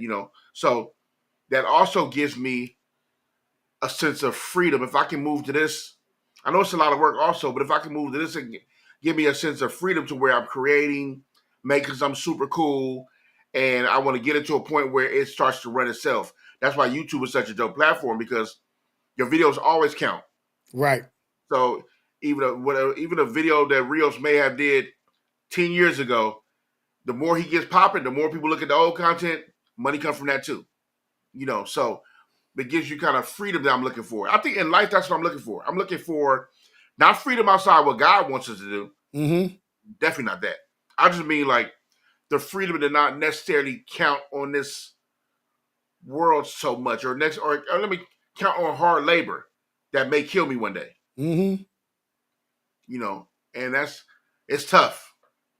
It's Man, it's no, tough, but once you prioritize and you like really sit down and prioritize what's important in your life, what is important? My wife's happiness, my family's uh safety, my being able to provide and protect for them. What does that look like? What do they want? What does my wife actually enjoy? Oh, this is it. Okay, this is what it. How do I make this happen in this way and do it as a family? I don't want to right, do this as an individual where, okay, I'm gonna bust my ass for 30 years and then I'll be able to get you this. No, how about we enjoy life all along the way? How about we enjoy the journey? How about we stop worrying about the the end goal so much of what we want? How about we enjoy the moment we're in right now? Damn, it was dope. I got to water my yard and think about some shit. Got to water my grass and see my wife and give her a kiss and this and that. yeah, It's like valuing the small things in life. And that's what I'm saying. That on these big things where these people are yelling and acting ugly and down talking everybody, you know what I never hear them talking about? The happiness and joy in their life, the mm, realness in their life, their yeah, love in their life, their experience of enjoying the small things. All I see them is yelling and talking ugliness and speaking death and never speaking about life. A great thing that happened to them today, a great thing that I did for somebody today. Those are not being talked about. Those are not things that are interesting to them in these places of these people with the power, these microphones and these cameras. They're not even talking about failures. right, They're not even talking about failures that they've had. Like, shit, I had to learn from this to get to this, to get to that. Y'all, don't do this, don't do that. Shit, I met somebody today that changed my perspective on this situation. There's none of that shit because they don't even enjoy or even give value to the small things in life because they so focused on what they want to get to and what they are and what I look like and what somebody's perspective or their perception of me instead of just being you. Like you so worried about what somebody thinks, just go out in the world and be you. Go do some shit. go What do have some you shit. Yeah, talked about that's of value? yeah. And Bella, honey, you got to chill out. Got Okay, to. you got to chill out. I'm not saying, look, I know you're gonna do your thing. I know you're grinding, whether you're an entrepreneur or you work in a 9 to 5 space. I know you're grinding, but you gotta chill, and I mean that wholeheartedly. Yeah, that man. I don't need to hear a lot of conversations about that. Like, first of all, I love the vacation anyway. I don't like to work like that. I'm just honest. Um, but you gotta chill. You gotta Got to. chill.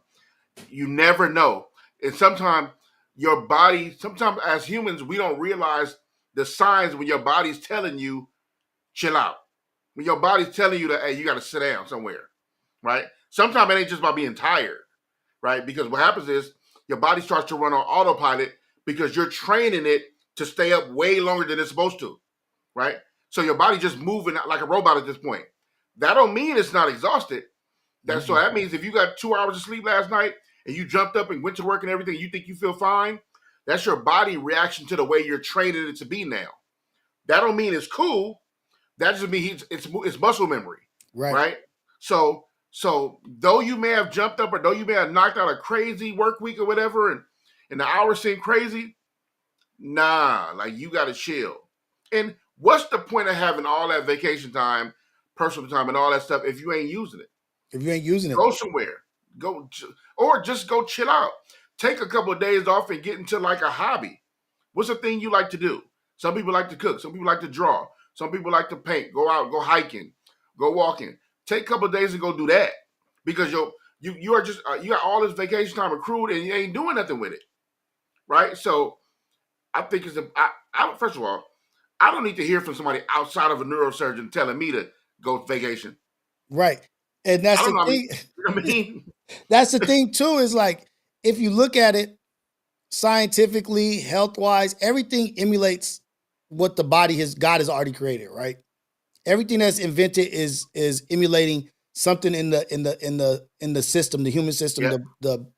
So a battery, even when you have an electric car, or even when you have a remote control car, they say don't run your battery down too low because it damages the battery. So now Yep. the capacity of the battery can't even get to the max capacity because you damaging the battery because you're running it so low.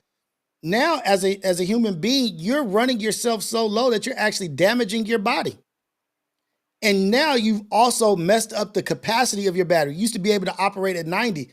Now, when you go to sleep and you recharge, you go to sleep, you only get to 65%. You can't even get to 90 because you're damaging your body. You're taking away the capacity of what you're capable of doing. And by the time you retire, your full tilt on your battery, the full capacity is 40%. Yep.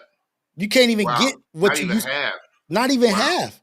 So you charge up to 40, that shit drains down in 2 hours. And now you back at home taking longer on the charge to Yes. get less power. Yeah, we have to get that together. I'm saying that as and look, don't trip. It ain't an age thing. I'm older, right? But it ain't an age thing. Right? There's some young people out here shutting down. There's some people I hear stories all the time. Somebody 20 something years old ran down a field and didn't run back, Mm-hmm. or dropped dead at work somewhere because of too much stress. Because that's the thing. Your body can be tired. Also, you can be stressed about work. Right? You can be depressed about your situation. And then on top of that, you're not eating right. On top of that, you're not And working then on out. top of On that, you're top of not that, doing all the things. So your body just become a concoction of like bad stuff, waiting to happen in a sense, you know. Yeah. So yeah, but let's all do better with that, man. It's me. I'm telling myself as well, because as much as I grind and try to figure it out, sometimes even my wife tell me sometimes like, okay, you got to chill. Let's not do nothing Saturday. Let's not do nothing this weekend. Let's just chill, you know. right. So, but on to other news. Did you hear R. Kelly overdosed? No. Your first reaction is to laugh. That's crazy. Yeah, that was an immature reaction. Because I'm thinking what he overdosed on. He said R. Kelly overdose is all hip Drowned in hop.com. piss. R. Kelly, yo, I'm we sorry. going I apologize. R. Kelly overdose. Too much of anything is not good for you. We don't even know. Let me read the article, okay? The title says R. Kelly overdoses, rushed to hospital as plot to kill him resumes. Lawyer resumes. Oh, resumes. Lawyer says. Oh, plot to kill him. Mm-hmm. So remember, R. Kelly was just in the news for talking about the jail people in jail trying to kill him. I don't know if you've seen that. No, I It didn't. was just recently, about a couple of weeks ago. So R. Kelly's attorney says the singer overdosed in solitary confinement after being given extra medication by prison staff. R. Kelly collapsed in his North Carolina prison cell after being given what his lawyer says was a dangerous overdose of medication while in solitary confinement. The incident allegedly took place just days after Kelly's legal team accused prison officials of plotting to harm him. According to court filings viewed by allhiphop.com, the 58-year-old singer was placed in isolation on Tuesday and given additional medication by staff on Thursday. The next morning, he reportedly fainted, experienced dizziness and vision loss, and he was rushed to Duke University Hospital. Said doctors determined he had received a life-threatening dose of medication and kept him under observation for 2 days. His attorney now alleges the overdose was not accidental. What do you think about that? Did they forced him to take it, or he took it himself? Like, I don't know. Like they put him on another regimen and it wasn't good for him. That they could be after him. Like, shit, you in jail. People want to kill you in jail. That's like a part of being in jail. Like, yeah, but not the staff. No. Shit, the staff would be the worst one. No, I'm not saying that for sure, 100%. But I'm saying like the narrative is, yes, the people want to get you in jail, but the staff don't support. First of all, you can't go to your lawyer and say, "Hey, all the people trying to kill," unless you go into solitary confinement. But he's in solitary confinement. Mm-hmm. So if you have threat on your life, they move you to solitary or PC, right? If you got something else going on, right? But if it's the staff, where do I go? No. So, and then you said 2 weeks prior, he said he told the judge, the lawyers, because I remember that article. He was telling the lawyers, the lawyers was telling the judge that the staff is trying to kill me. They're trying to kill me here. So then there's that. Like, I don't know what, like, there's no escaping the staff, but maybe it's good that it's getting some recognition. Like, it's being reported on, because maybe they'll change their step. Like, oh shit, now we're on the radar. And we got to walk in the name of love. And so they won't be operating how they've been operating. You know what I must say? That was an awesome job you just did, because you literally can't take this topic serious. I can see it in your face, and I can hear it in your voice. You literally. Oh man, like, what is it about R. Kelly? Shoot. R. Kelly.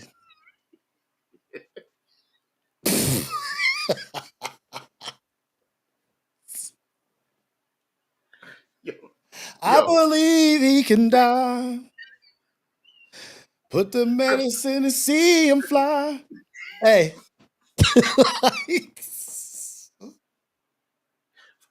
We gotta chill.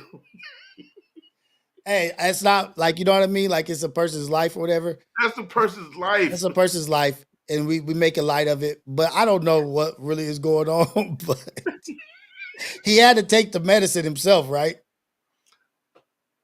He was probably trying to. I think it was forced. Yeah, he took the medicine. He's doing, like, it wasn't poison. Like, I don't know. What is he taking medicine for? It's a whole lot of variables. Yeah, so he was placed on. Yeah, he was placed on. Placed in isolation. I don't know what for. On Tuesday, and given additional medication by staff on Thursday. Yeah, why was he placed in isolation? There's a whole bunch to the story, and I'm not saying that he got the keys to the Jeep, but you got to make sure that who you have access to and who has access to you. You know? What? It could be a bump. Life in jail could be a bump and grind, baby. So. Oh, you know what? All right, I'm out. No, I'm out. We can't. Because as he's taking, like, look, for real, like as he's taking the pills, his body could be saying yes, but his mind could be saying no. You know what I mean? So he could be having some dilemma going on in there. So it's a lot. Easy money. Thank you for being a mature one in the room. Okay. Me, Lucc, I appreciate that. Ain't nothing wrong. Yeah, nah. I gotta find something else. With a little bump and grind. Nah, yeah. Nah. Yo. You remind me. No, let me stop. Poor R. Kelly. No one deserves whatever is happening to him. We have Somebody look into it. I shouldn't do this, but I'm gonna do this. We have a response. We have a response, ladies and gentlemen. Wait, where's the response? Okay, here you go.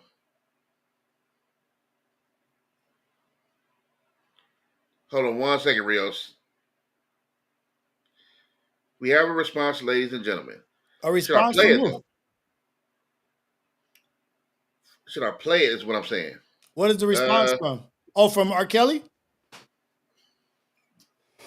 Let's see what he's got. Not from R. Kelly.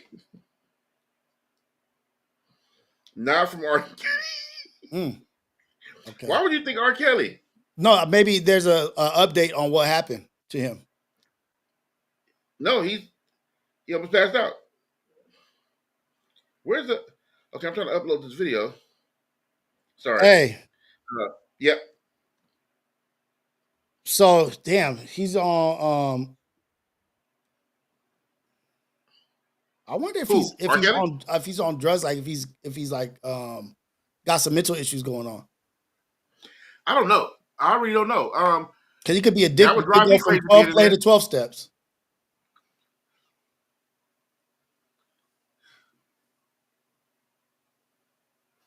Yo.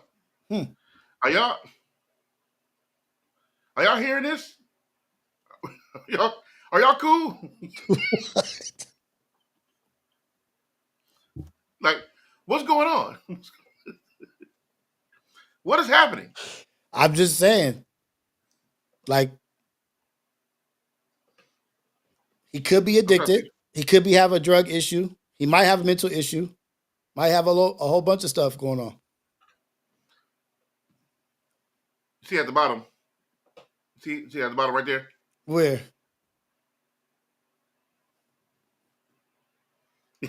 Oh God. You want to hear it? You want to see it? Go ahead, play it. I was hoping that wasn't going to happen, but I kind of figured it was. I was hoping it wasn't going to happen, but I figured it was. All right, here you go. Yeah. It was my birthday yesterday. Man, hey, academic. Fuck you fat bitch. Yeah. Nigga, and I don't give a fuck about whack either, nigga. Ain't no warnings, nigga. You don't give me no warning. You bitch. Let me find Smack though, goddamn. Smack, he's supposed to be swerving on shit. Go find the homie. Fuck these niggas talking about, nigga. Fuck Adam too, nigga. That nigga bad. So it's lighthearted. You know what I mean? Like he's not bothered. You know what I mean? Like it's not like it. I don't think they're taking it too serious. It's a lighthearted response, and it's hey. I don't know, you know, and What Could Go Wrong comes on today at 12:30. So that's Real, Pun, and Keem. So I'm pretty sure they'll have more detail into how, like, what's going on or how they feel. But Hey, to each his own. And maybe this is going to play out for a week or two. It might lead to whatever it's going to lead to. I don't know what's going on behind the scenes, but that's them. They got it. They got their own narrative, their own actions, how they want to move. That's their own platform.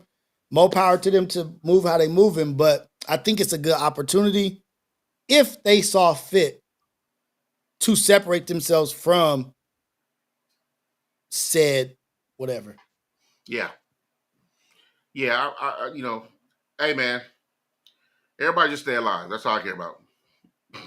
At this point, it's all content, like they say. It's content Yeah. to content. Good. Just I don't keep see content. it can't be real. It can't be serious.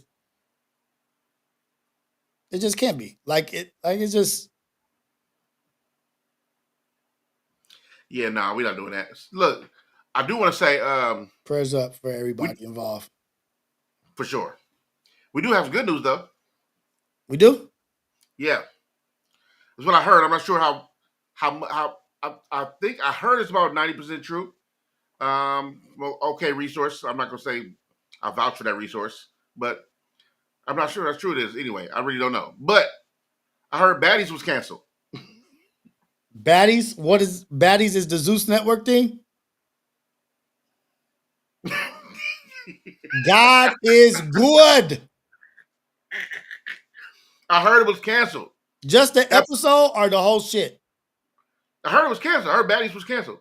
I I'm very heard Natalie Nunn got fired. First of all, I don't watch the show at all. I just see the clips and stuff all over the internet, and I'm embarrassed every single time it comes every across my single time. timeline.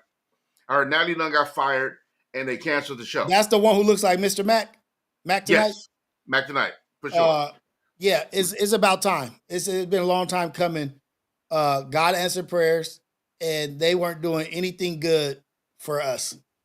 And here's the thing: at no point from the very first episode, which when it first came out, I tried to watch it. Very first episode, I was maybe 5 minutes in before the first fight. I never watched it again. I never seen it again.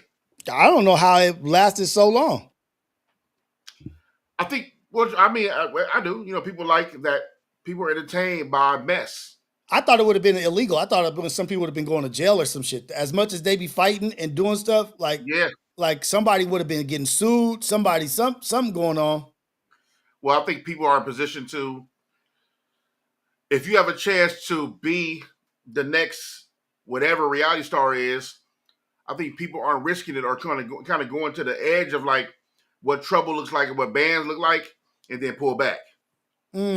I hope you're not wrong. I hope you're right. It said AI overview says no, the TV show Baddies has not been canceled. While there were rumors of cancellation due to a feud between Natalie Nunn and Zeus Network, they just gonna probably move forward without Natalie Nunn. Oh, okay. Like she got too big. She thought she was bigger than the program. You know, she had went at Kai Cenat too. Yeah, which is stupid. Like, cause he should never stream with her. I mean, but I can't tell him what to do. You know, first of all, I don't even see that. Who said that? What? Are you streaming on somebody? You streaming somewhere else too? No, I'm not streaming. I'm looking up on Google right now. Like I just Googled. Oh, okay. I thought somebody in the comments said that. Okay. No. Okay. So she got fired or getting fired or something happened. Something's going on between him and I know that dude Lemuel, whatever his name is. Got to a Ray J, I think. Yeah, I think there's a lot going on behind the scenes with Zeus Network. I don't know how they've lasted so long, but it's one of my. I would be very, very happy if that shit changed its tune. Yeah, I try not to be the party pooper, but at what cost do I stay quiet? Also, not that my voice is going to change anything per se, but anything on that front. But it's like, you know how you don't want to be the old head in the room, but some things happen where it calls you to be the old head in the room. For example, I never want to be the guys who. Okay, here, great example. My next door neighbor, she's an older woman by the name Patrice. She's a sweetheart, right? Her grandbabies come over on the weekend sometime, but it's all girls. Mm-hmm. age from like maybe 16 and then like down, Okay. right? Like a bunch of girls. Um, so one day she had maybe went to church and they stayed home or something like that. And I heard some music coming out the door, but it was like a bunch of just like ratchet music. Now, Patrice is a Christian, that's why she's at church.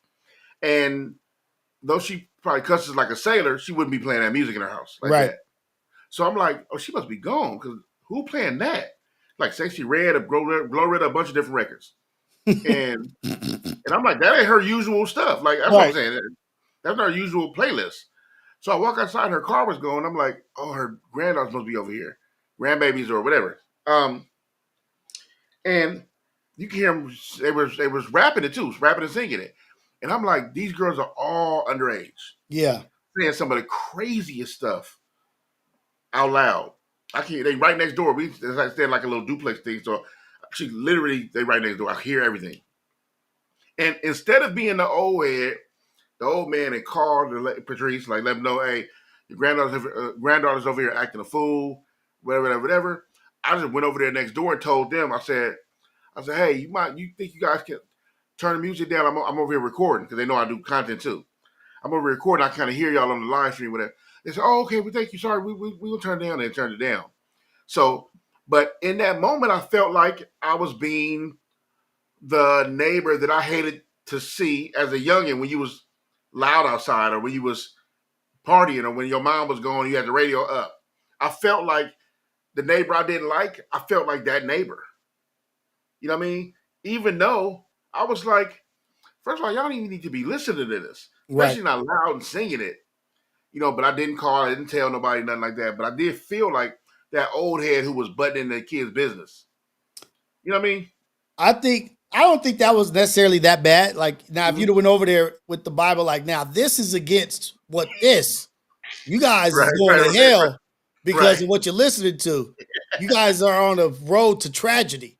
Now you went Robert over there and told them like, hey, the music is never too did that. loud. We're trying to chill.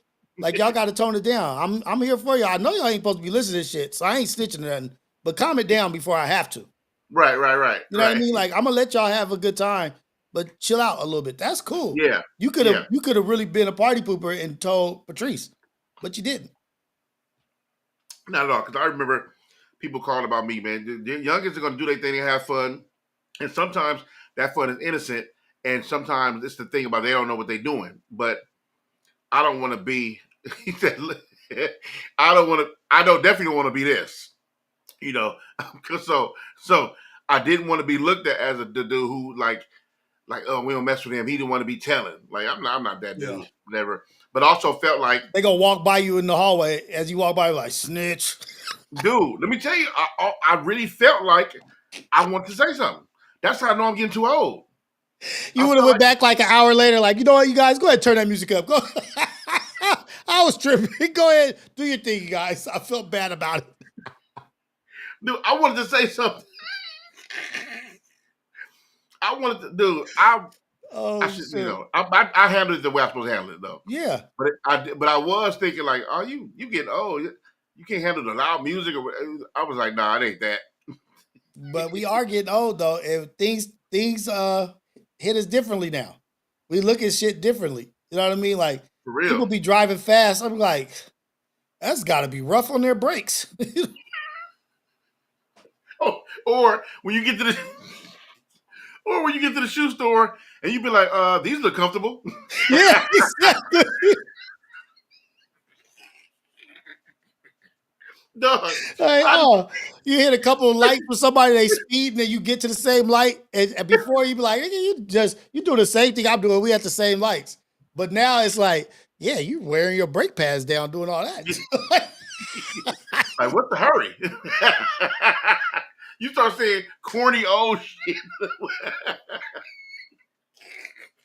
Oh man, speed to go nowhere. Like you start thinking about all kind of shit. Look at the speed demon over here. You start saying crazy, corny old stuff. Yeah, that's cool.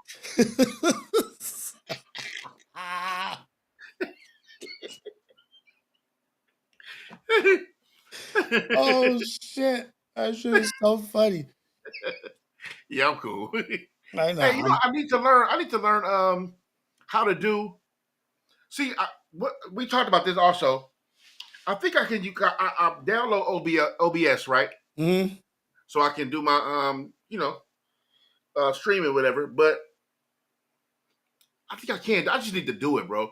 I'll be telling myself I need 2 monitors, but I don't. I don't. I can do it. I can do it all from 1 monitor. And y'all walk around and say, never, never. Please, okay. We are not saying this. All right, Bella, don't get it confused. Hey, you know the shoes with no logo on it? Yeah. They just black or like a dark gray. Yeah, these shoes, you don't even got to tie them. Like, wait, what? Not the Velcro strap. We already know about the Velcro. We're not bringing up the strength of the Velcro. Bella, we ain't there yet. Don't do us like that. We ain't there yet. We ain't there yet. Yo, when's the first time you felt like you were getting a little older? Do you remember what that was like? Do you remember around what age you felt like I'm starting to feel a little older? I had like my knee was hurt. I like hurt my knee, and my wife was like, "What'd you do?" Randomly? Yeah, she was like, "What'd you do?" I was like, "Sleep."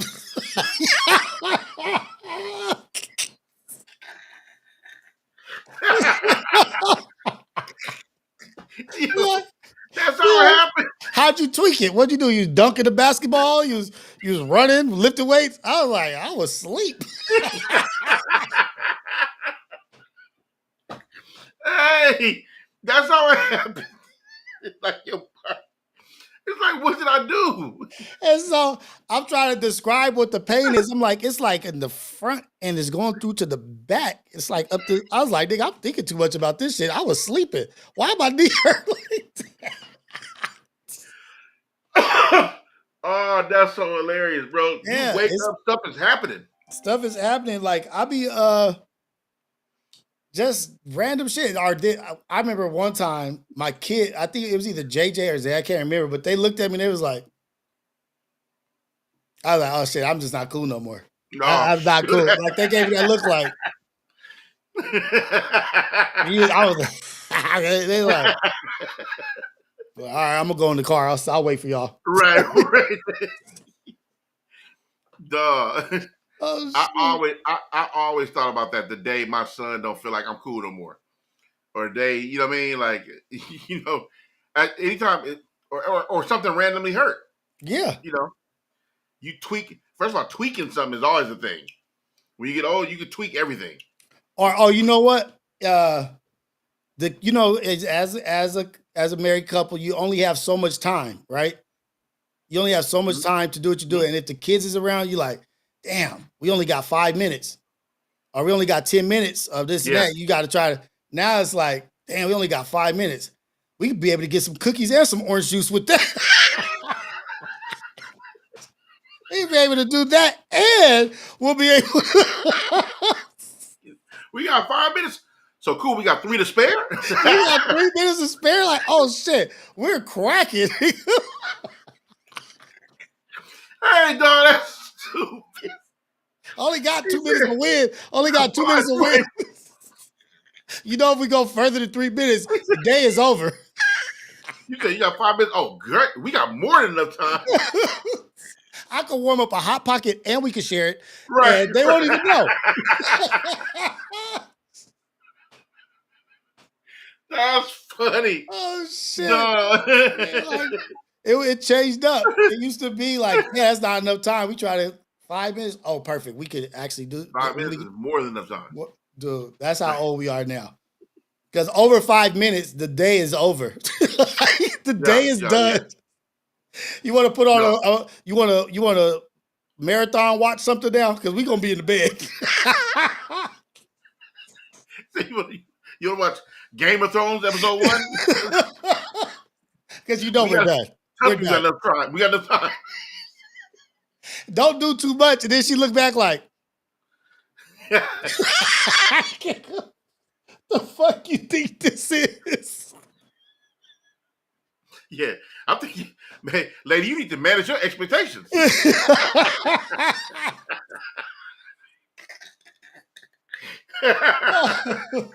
You said do what? Wait, tomorrow?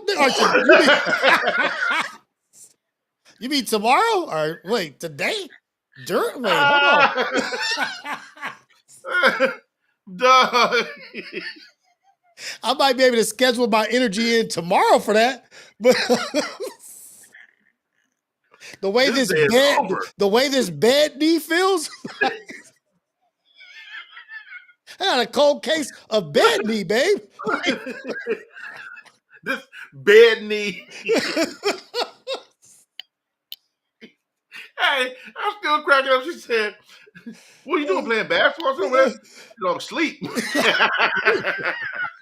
I got bed knee. You know how they got tennis elbow? I got bed knee. Bed knee is so funny. Bed knee is hilarious. I got bed knee. I got bed knee. Oh, what happened? Yeah, but there's plenty of examples of me feeling old. Wait. Oh my God. It's a man addicted to Coca-Cola has 35 stones removed from his bladder after drinking 3 liters a day. Oh yeah, that'll do it. That'll do it. Did I tell you about the time a person I was working with, my employees, he was missing for like 30 minutes and we didn't know where he was at. We know he went to the restroom, but we were doing pressure testing and you supposed to like exchange each other out. Like, I'm gonna go to the restroom, I'll come back and he hadn't done his recycle. Mm-hmm. We went looking for him. We was like, last thing we knew, he was in the bathroom. The dude was in the bathroom, laid out in the middle of the bathroom floor. Out. Past like the kidney too, or just laid out, laid out past the kidney stone and knocked himself, like it knocked him out. Like the pain from passing the kidney stone had him out in the middle of the bathroom floor. Wow. Yeah. And it was from drinking sodas. He had to stop drinking sodas and he had to stop drinking, I think, Topo Chico water. It was causing him to have kidney stones. And it was so bad because you think about passing a kidney stone while you're pissing. He was laid out in the bathroom floor. I couldn't even imagine that type of pain. Out. That's crazy. And when you pass it, you got to go through with it. You got to go through. Once it starts passing through, and so I don't know, because they say you'll be sitting there struggling, and maybe the pain just got too much or it was taking too long or whatever, and he passed out. He was out in the bathroom. I never want to have to pass a kidney stone. And one of my buddies at my later job, he had it, and he was talking about how sometimes they'll go in through and break it up. They'll break up the stones, like going through with something and break it up, or to give you something. He was like, even when they break up the kidney stones, you still have to pass those through. Whatever is broken in, disintegrated into, you still have to pass that shit. And he was like, this is my essay, homie. He's been through a lot, stab, shot. He said it's one of the worst pains that he's ever felt is passing kidney stones. Dude. Yeah, nah. Nah. It's just something. I mean, first of all, how do you get kidney stones? I think carbonated shit. Like I don't know. How do you get? I'll look it up right now. How do you get kidney stones? What causes kidney stones? And then I got a horror story for you too. Oh shoot, the R files. Man, dude, that's horrible. That's horrible to have to experience that. Let me see. AI. Not enough fluids, not staying hydrated, and drinking enough fluid is probably the biggest risk. Foods and high in salt, limit canned foods, prepackaged meals, and adding sodium to your food. Sodium can raise the levels of calcium. And this ain't nothing about soda. Yeah. But so, I used to be an EMT. But salt and sugar too. I used to be an EMT, and you go pick people up or whatever, or you hear stories. They have this catheter that they use, right? Like they put this catheter in and they push it further into your urethra, push it deep, and then they blow it up like a balloon on the inside so that it can't come out. So it's like plugged in there so it can't come out. So they were bringing someone downstairs in a gurney, and as they were bringing him down in the gurney, the catheter got stuck under the wheel, and the dude fell out of the gurney. And so it ripped the balloon through his shit all the way Oh, through. come on, man. Come on, dog. Oh, come on. What? What is happening? Ripped it through, all the way through. And so, yeah. Dude, what? Mm-hmm. Ripped that shit out. What do you... Can you... I can't even... I was going to say, can you imagine? No, I can't imagine. Because what happens after that? You piss like it's pouring out a gallon. Go. That's how you piss, like a gallon of milk being poured. No, you gotta. What are you in there doing? Pouring milk? Nah, I'm pissing. Here come R. Kelly running. Oh my God! Hey, you gotta chill, dog.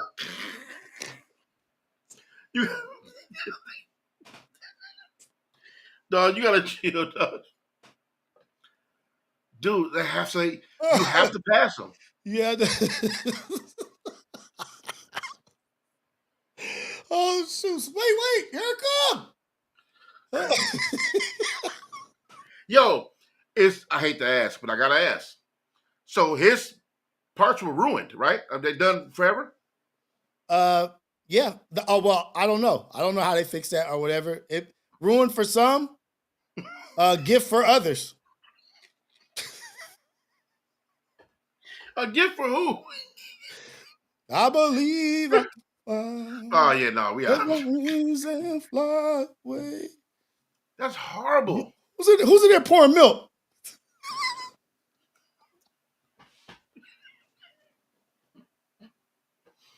All right. Dude. I guess I'm probably at my limit. I'm at my time.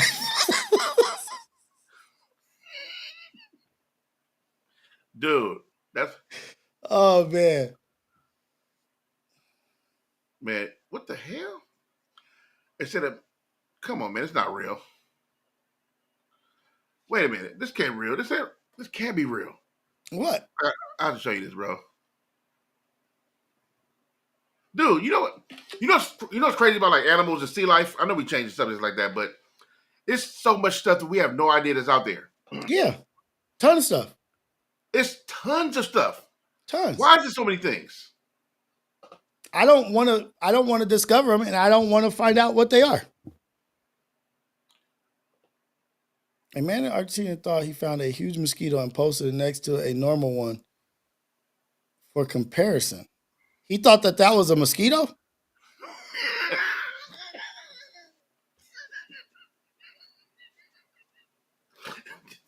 That's his first problem.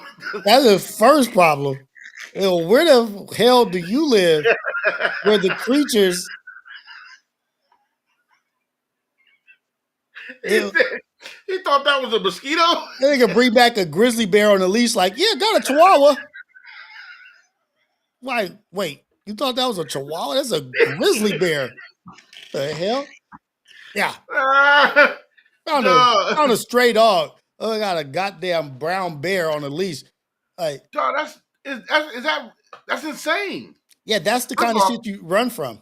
Why would you want to be there? You know what I heard? I heard this about, so you heard about St. Croix, the island of St. Croix, where, beautiful people like to go there for vacation and stuff like that. Yeah. You know what I heard that they don't tell you about St. Croix? They have, the big roaches, the ones that's like water bugs, but bigger though. Yeah. Like the ones that be on the street. They're super big, right? You do know they fly, right? That's one. But do you know in St. Croix, they fly in packs like gnats? I didn't know that. I did not know that. It's like... I'll tell you where I won't be going. Is it seasonal? They said it'd be like hundreds of them, or maybe thousands, but hundreds of thousands in a big-ass swarm. I'm not sure if it's called a swarm, though, but yeah. I heard they have those in St. Croix. Like, they fly around like that. Nah, man. I did not know that. Do you understand? Like, Technically, is that suicide if you kill yourself in the middle of that? Yeah, no, that's called escaping death, a horrible death. You like, I think God would be like, yeah, I get it.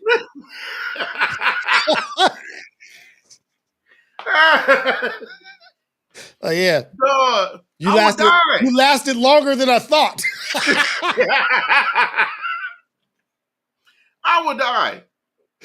Oh, Yeah, see, she said the same thing. They be having big old nasty bugs out there. yeah, Dude. I can't do it. I don't like that kind of shit. Like I love Los Angeles. I love where I live. I love where I'm at. Right. Look at, all right, it's always one. Easy money. Look, all right. You'll be Yeah. the first one to find out if they bite back. It sends an alert system to the rest of them. Right. You didn't know the whole time. You didn't know the one thing you shouldn't do is hit it. Hey, the alert happened. They got Big Bertha. Not Barbara. Like the one thing you probably shouldn't do is hit it. That's the one thing that sets off the pheromones. Now, here come the thousands. Here come the thousands. They got Barbara, guys. Let's fly in. Let's fly in. Yeah, no, I'm not messing with it, man. Like I'm not hitting none of that. I'm trying to get away from whatever it is. That's why Australia scares me. Can you ever think of like the locust, like the swarm of locusts? No. Mm-mm. Like, and I think I heard that those locusts are actually regular grasshoppers or crickets that turn into that. Really? Yeah. Or you think you're more afraid of that, or you know, I'm not sure if it's yearly. That's not yearly. It couldn't be. I think they do it once every 4 years. No, it may be yearly. It's called the cicadas. Yeah. You be seeing that when they do a swarm thing, when they come out the ground, they do a swarm like the way they do cities. Yep. I don't mess with none of that. I couldn't live where that happens. You in the summertime when it just be like a lot of shit out. Yeah, I don't like that.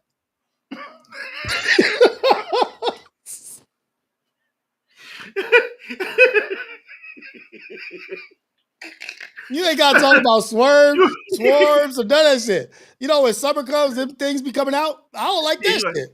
I'm cool on that,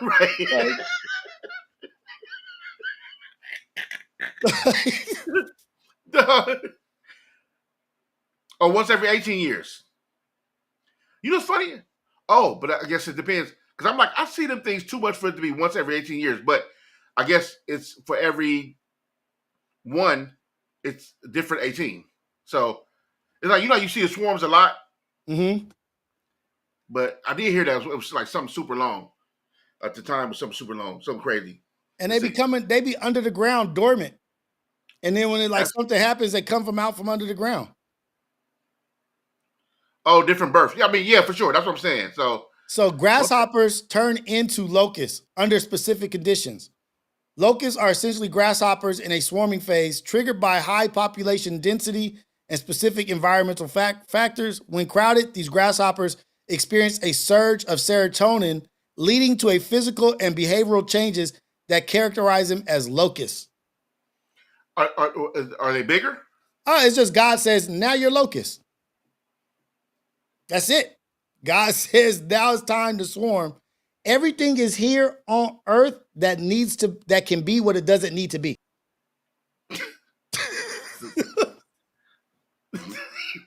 Dogface.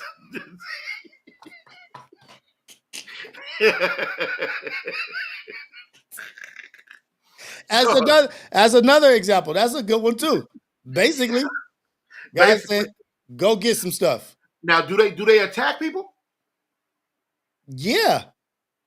Well, no, a swarm is just a swarm, but are they actually trying to attack people in that swarm?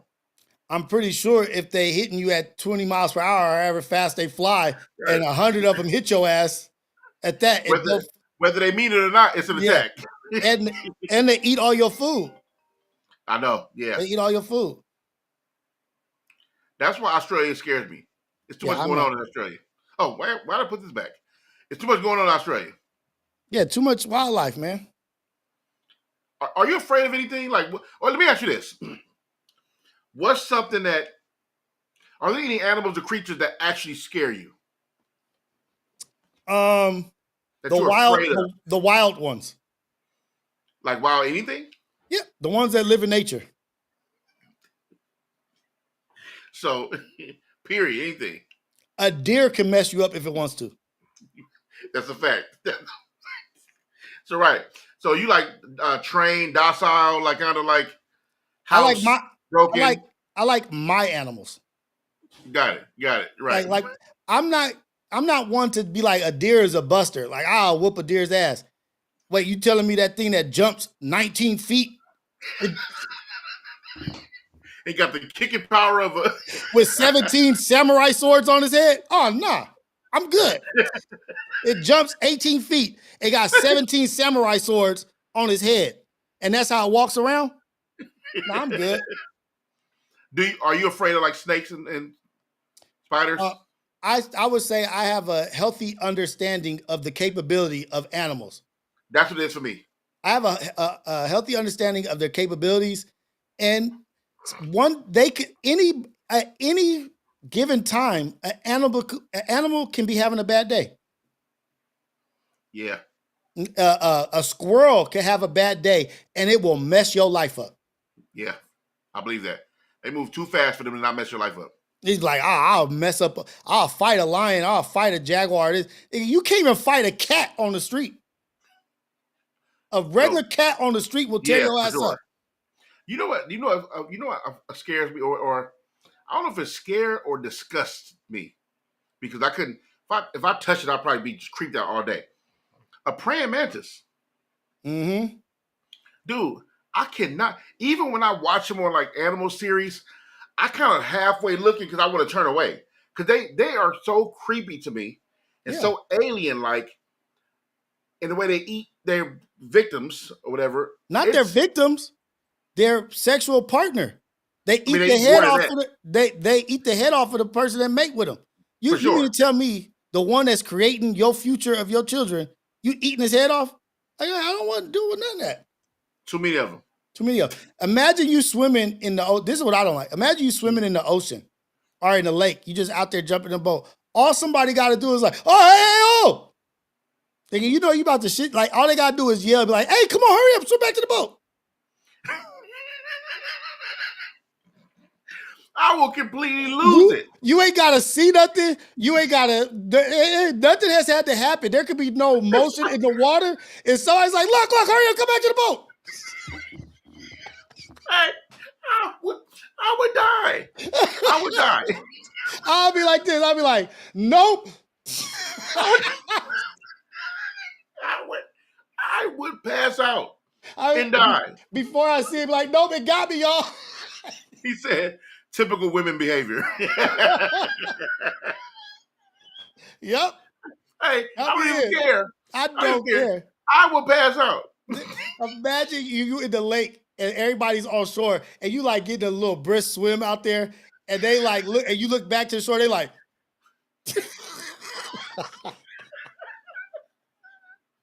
I would die.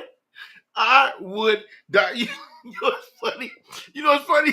So, there's nowhere else that would happen. There's nowhere else that happens. What's so funny and scary about that is that you have no idea. You have no idea what it is. It could be Jason Voorhees. It could be an alligator. Oh, I would die. It could be an unmanned boat. It could be anything. You don't know what it is. But if you look back to the shore and they're pointing with their eyes, they're just going crazy. You're not even gonna ask questions. And then when you get to the shore, they're like, I got you. Yo, did you hear about this made me think about when you said lake. Did you hear about the guy who well, first of all, you know the story about Lake Lanier, right? Yeah. On top of the city, the town, the black people, yeah. So did you hear about the recent guy? Where is that? Boy who made just boy. Yep, okay. Oh, they found him. Okay. So you hear about the 20 let me see. I I can't put this whole story in there. I can't do it. So the 27-year-old boy who jumped from a boat while celebrating his friend's birthday at the infamous lake. One day later, he found dead. No. So, despite all the rumors, despite all the stories about Lake Lanier, his friends, they're on a boat for his friend's birthday on Lake Lanier, which I wonder how they keep doing that. They're on a boat celebrating birthday with Lake Lanier. One of the guys, a 27-year-old dude with a life jacket on, jumped in the lake as a birthday kind of I'm jumping in Lake Lanier, Never found him again, and then a day later found him out today. His body, I guess, floated to the top. I guess maybe found dead. Yeah. Say the body of Raymond Dios Soria, 27, was recovered on Sunday, June 15th, after he jumped into a Georgia lake the day before. Authorities said with a life jacket. He had a life jacket on, and he still died. Don't say a life jacket. Okay. The picture they had up, somebody had a life jacket on. Okay. They said at the time of the incident, Diaz Soros was on a boat with other celebrating friend's birthday. Somebody said he was just my brother. He wasn't just my brother. He was my best friend. Well, nigga, why y'all let the victim's sister wrote in a GoFundMe? Yeah. Oh, he was. Look, he was wearing a life jacket, but it was not properly secured. Once in the water, he went under and did not resurface, leaving his life jacket floating to the surface. Yeah. Bro, stay out of Lake Lanier, bro. Stay out of there. It's got the highest death toll. Why do they keep going? Why do they keep doing it? Maybe they ain't got nothing else to do. Where is Lake Lanier? Where's Lake Lanier? Georgia. Yeah, maybe they just ain't got nothing better to do. I don't know. What's funny is all the black people in Georgia, they know they don't go to Lake Lanier. They do not do it. See, I always do an assessment. I do an assessment where it's like, could this possibly be a situation where somebody can say afterwards, yeah, he wasn't supposed to be there anyway? I avoid those situations. Like if it's sure. He wasn't supposed to be there anyway. Yep. Am I out of bounds? Yeah, that's out of bounds. That's not for me. Yep. That's the thing. And y'all celebrating on a boat. First of all, none of y'all supposed to be on that boat doing that. Forget that lake. There's more lakes. Go figure it out. And then you let your boy, all that crying, that was your best friend. You know the stories. A boat full of people can't say they don't know the stories about that lake. Now he gonna come back and kill some other people in the lake. That's what it is. They coming back and getting people. That's man. Funny. They coming back and getting people. I'm not jumping in. Where anywhere there's that much death, I'm avoiding it. Dude, look, it say there's no, you know what? Never mind, I'm gonna show you. I'll show you this. But yeah, I can't go to I'll never be in Georgia experiencing that just to see. I'm not doing that. No. Stupid. I'm good. I'm good. Why would you want to do that? I don't understand why. That doesn't motivate me to do anything. And who are you proving what to who? You know what I mean? Why would you? This is probably one of the weirdest things I'm gonna see all day.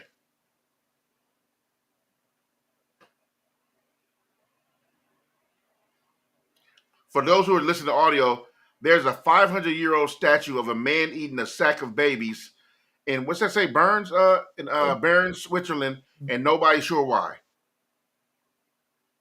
You know what's crazy? Switzerland, I've been personally, but I just know for people I know who've been also, and plus I've been doing a lot of research on the different parts of Switzerland. Switzerland is one of the most beautiful places in the world. Yeah. It is absolutely beautiful. Why is this a thing? Why is this a thing? And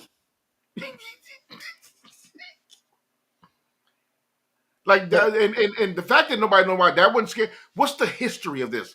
And what's going on here? That'd be crazy if they start putting that in front of abortion clinics. This statue in front of abortion. That's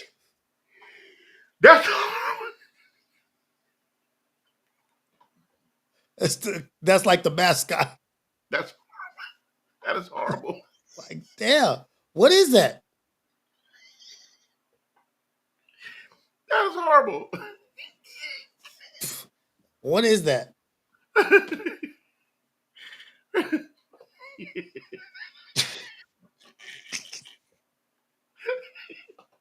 He'd go to that abortion clinic. He'd be like, eh.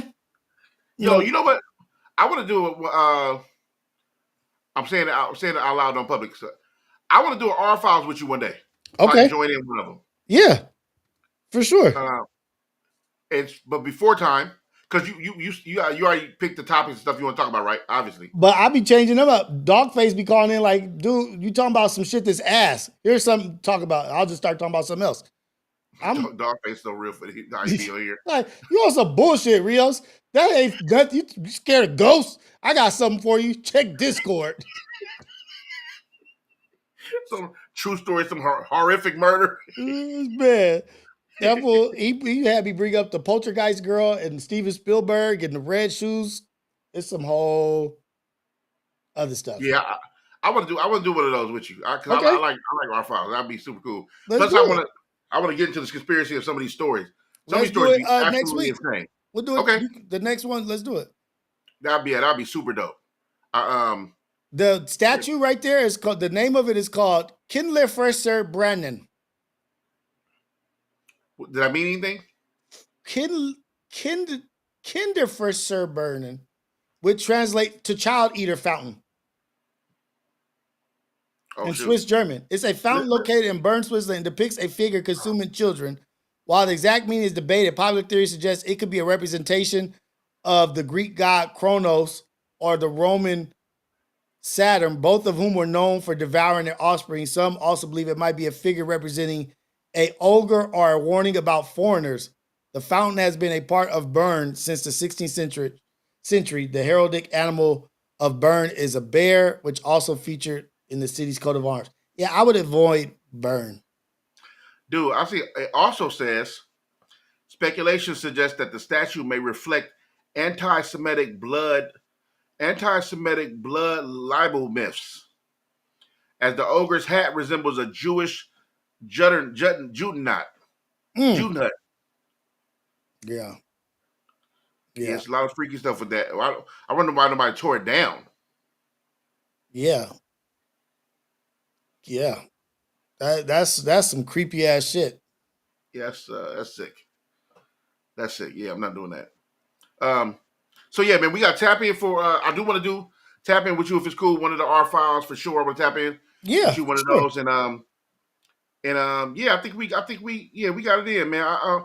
First of all, I do want to say let me say I want to say thank you. Also, I know it's our podcast, but I also want to say thank you because with that perspective you gave me today, it's gonna help me for way past this podcast. Let's go. About the way to look at that, how earlier with the restraint, that was incredible. Hey, man.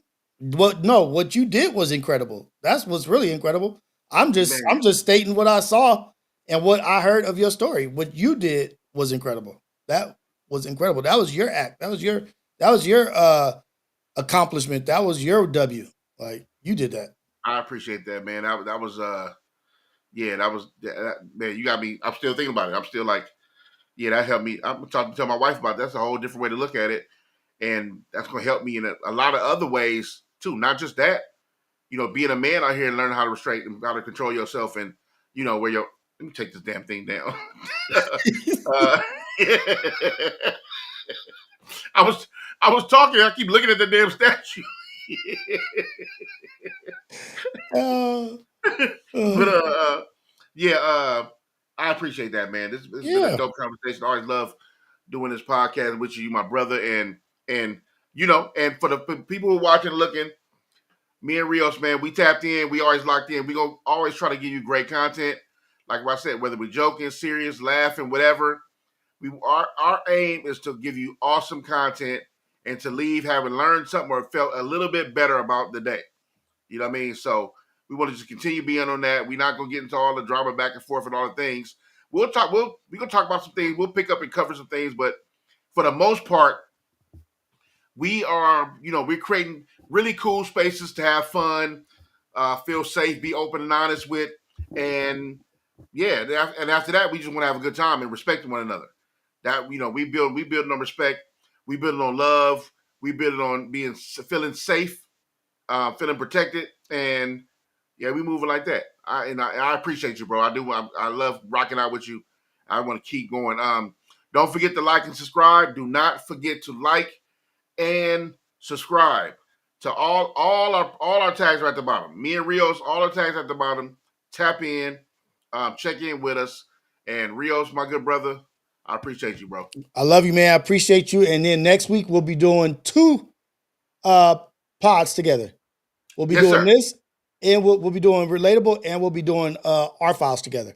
Do you do our files on a set day? What days you do our files on? Nope. That's the benefit of us being so new. We just do it when we can. There it is. There it is. All right, you guys, man. We tapped in. Thanks for tapping in with us, man. Thanks for listening. Looking, check it out. Like and subscribe. Don't forget to like and subscribe. Do not forget to like and subscribe and tap in every Wednesday, 11 a.m. PST to the Relatable Podcast. PST. Wait, where Easy at? He don't have his rich? I don't even see him in here. Oh, I do see. I thought he do have it. He don't have it? Oh, you don't. Boom. All right. So everybody tap in with us. You know, we appreciate that, Monet. Monet 86. Yes. Shout out. And thanks, Sunshine Baby. You always looking out, man. You super dope, super awesome. Nick, I see you. Bella, I see you. Everybody in the building today, I see y'all. We love y'all. Relatable. Wednesdays at 11.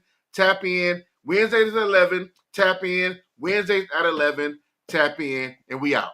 We out. Boom.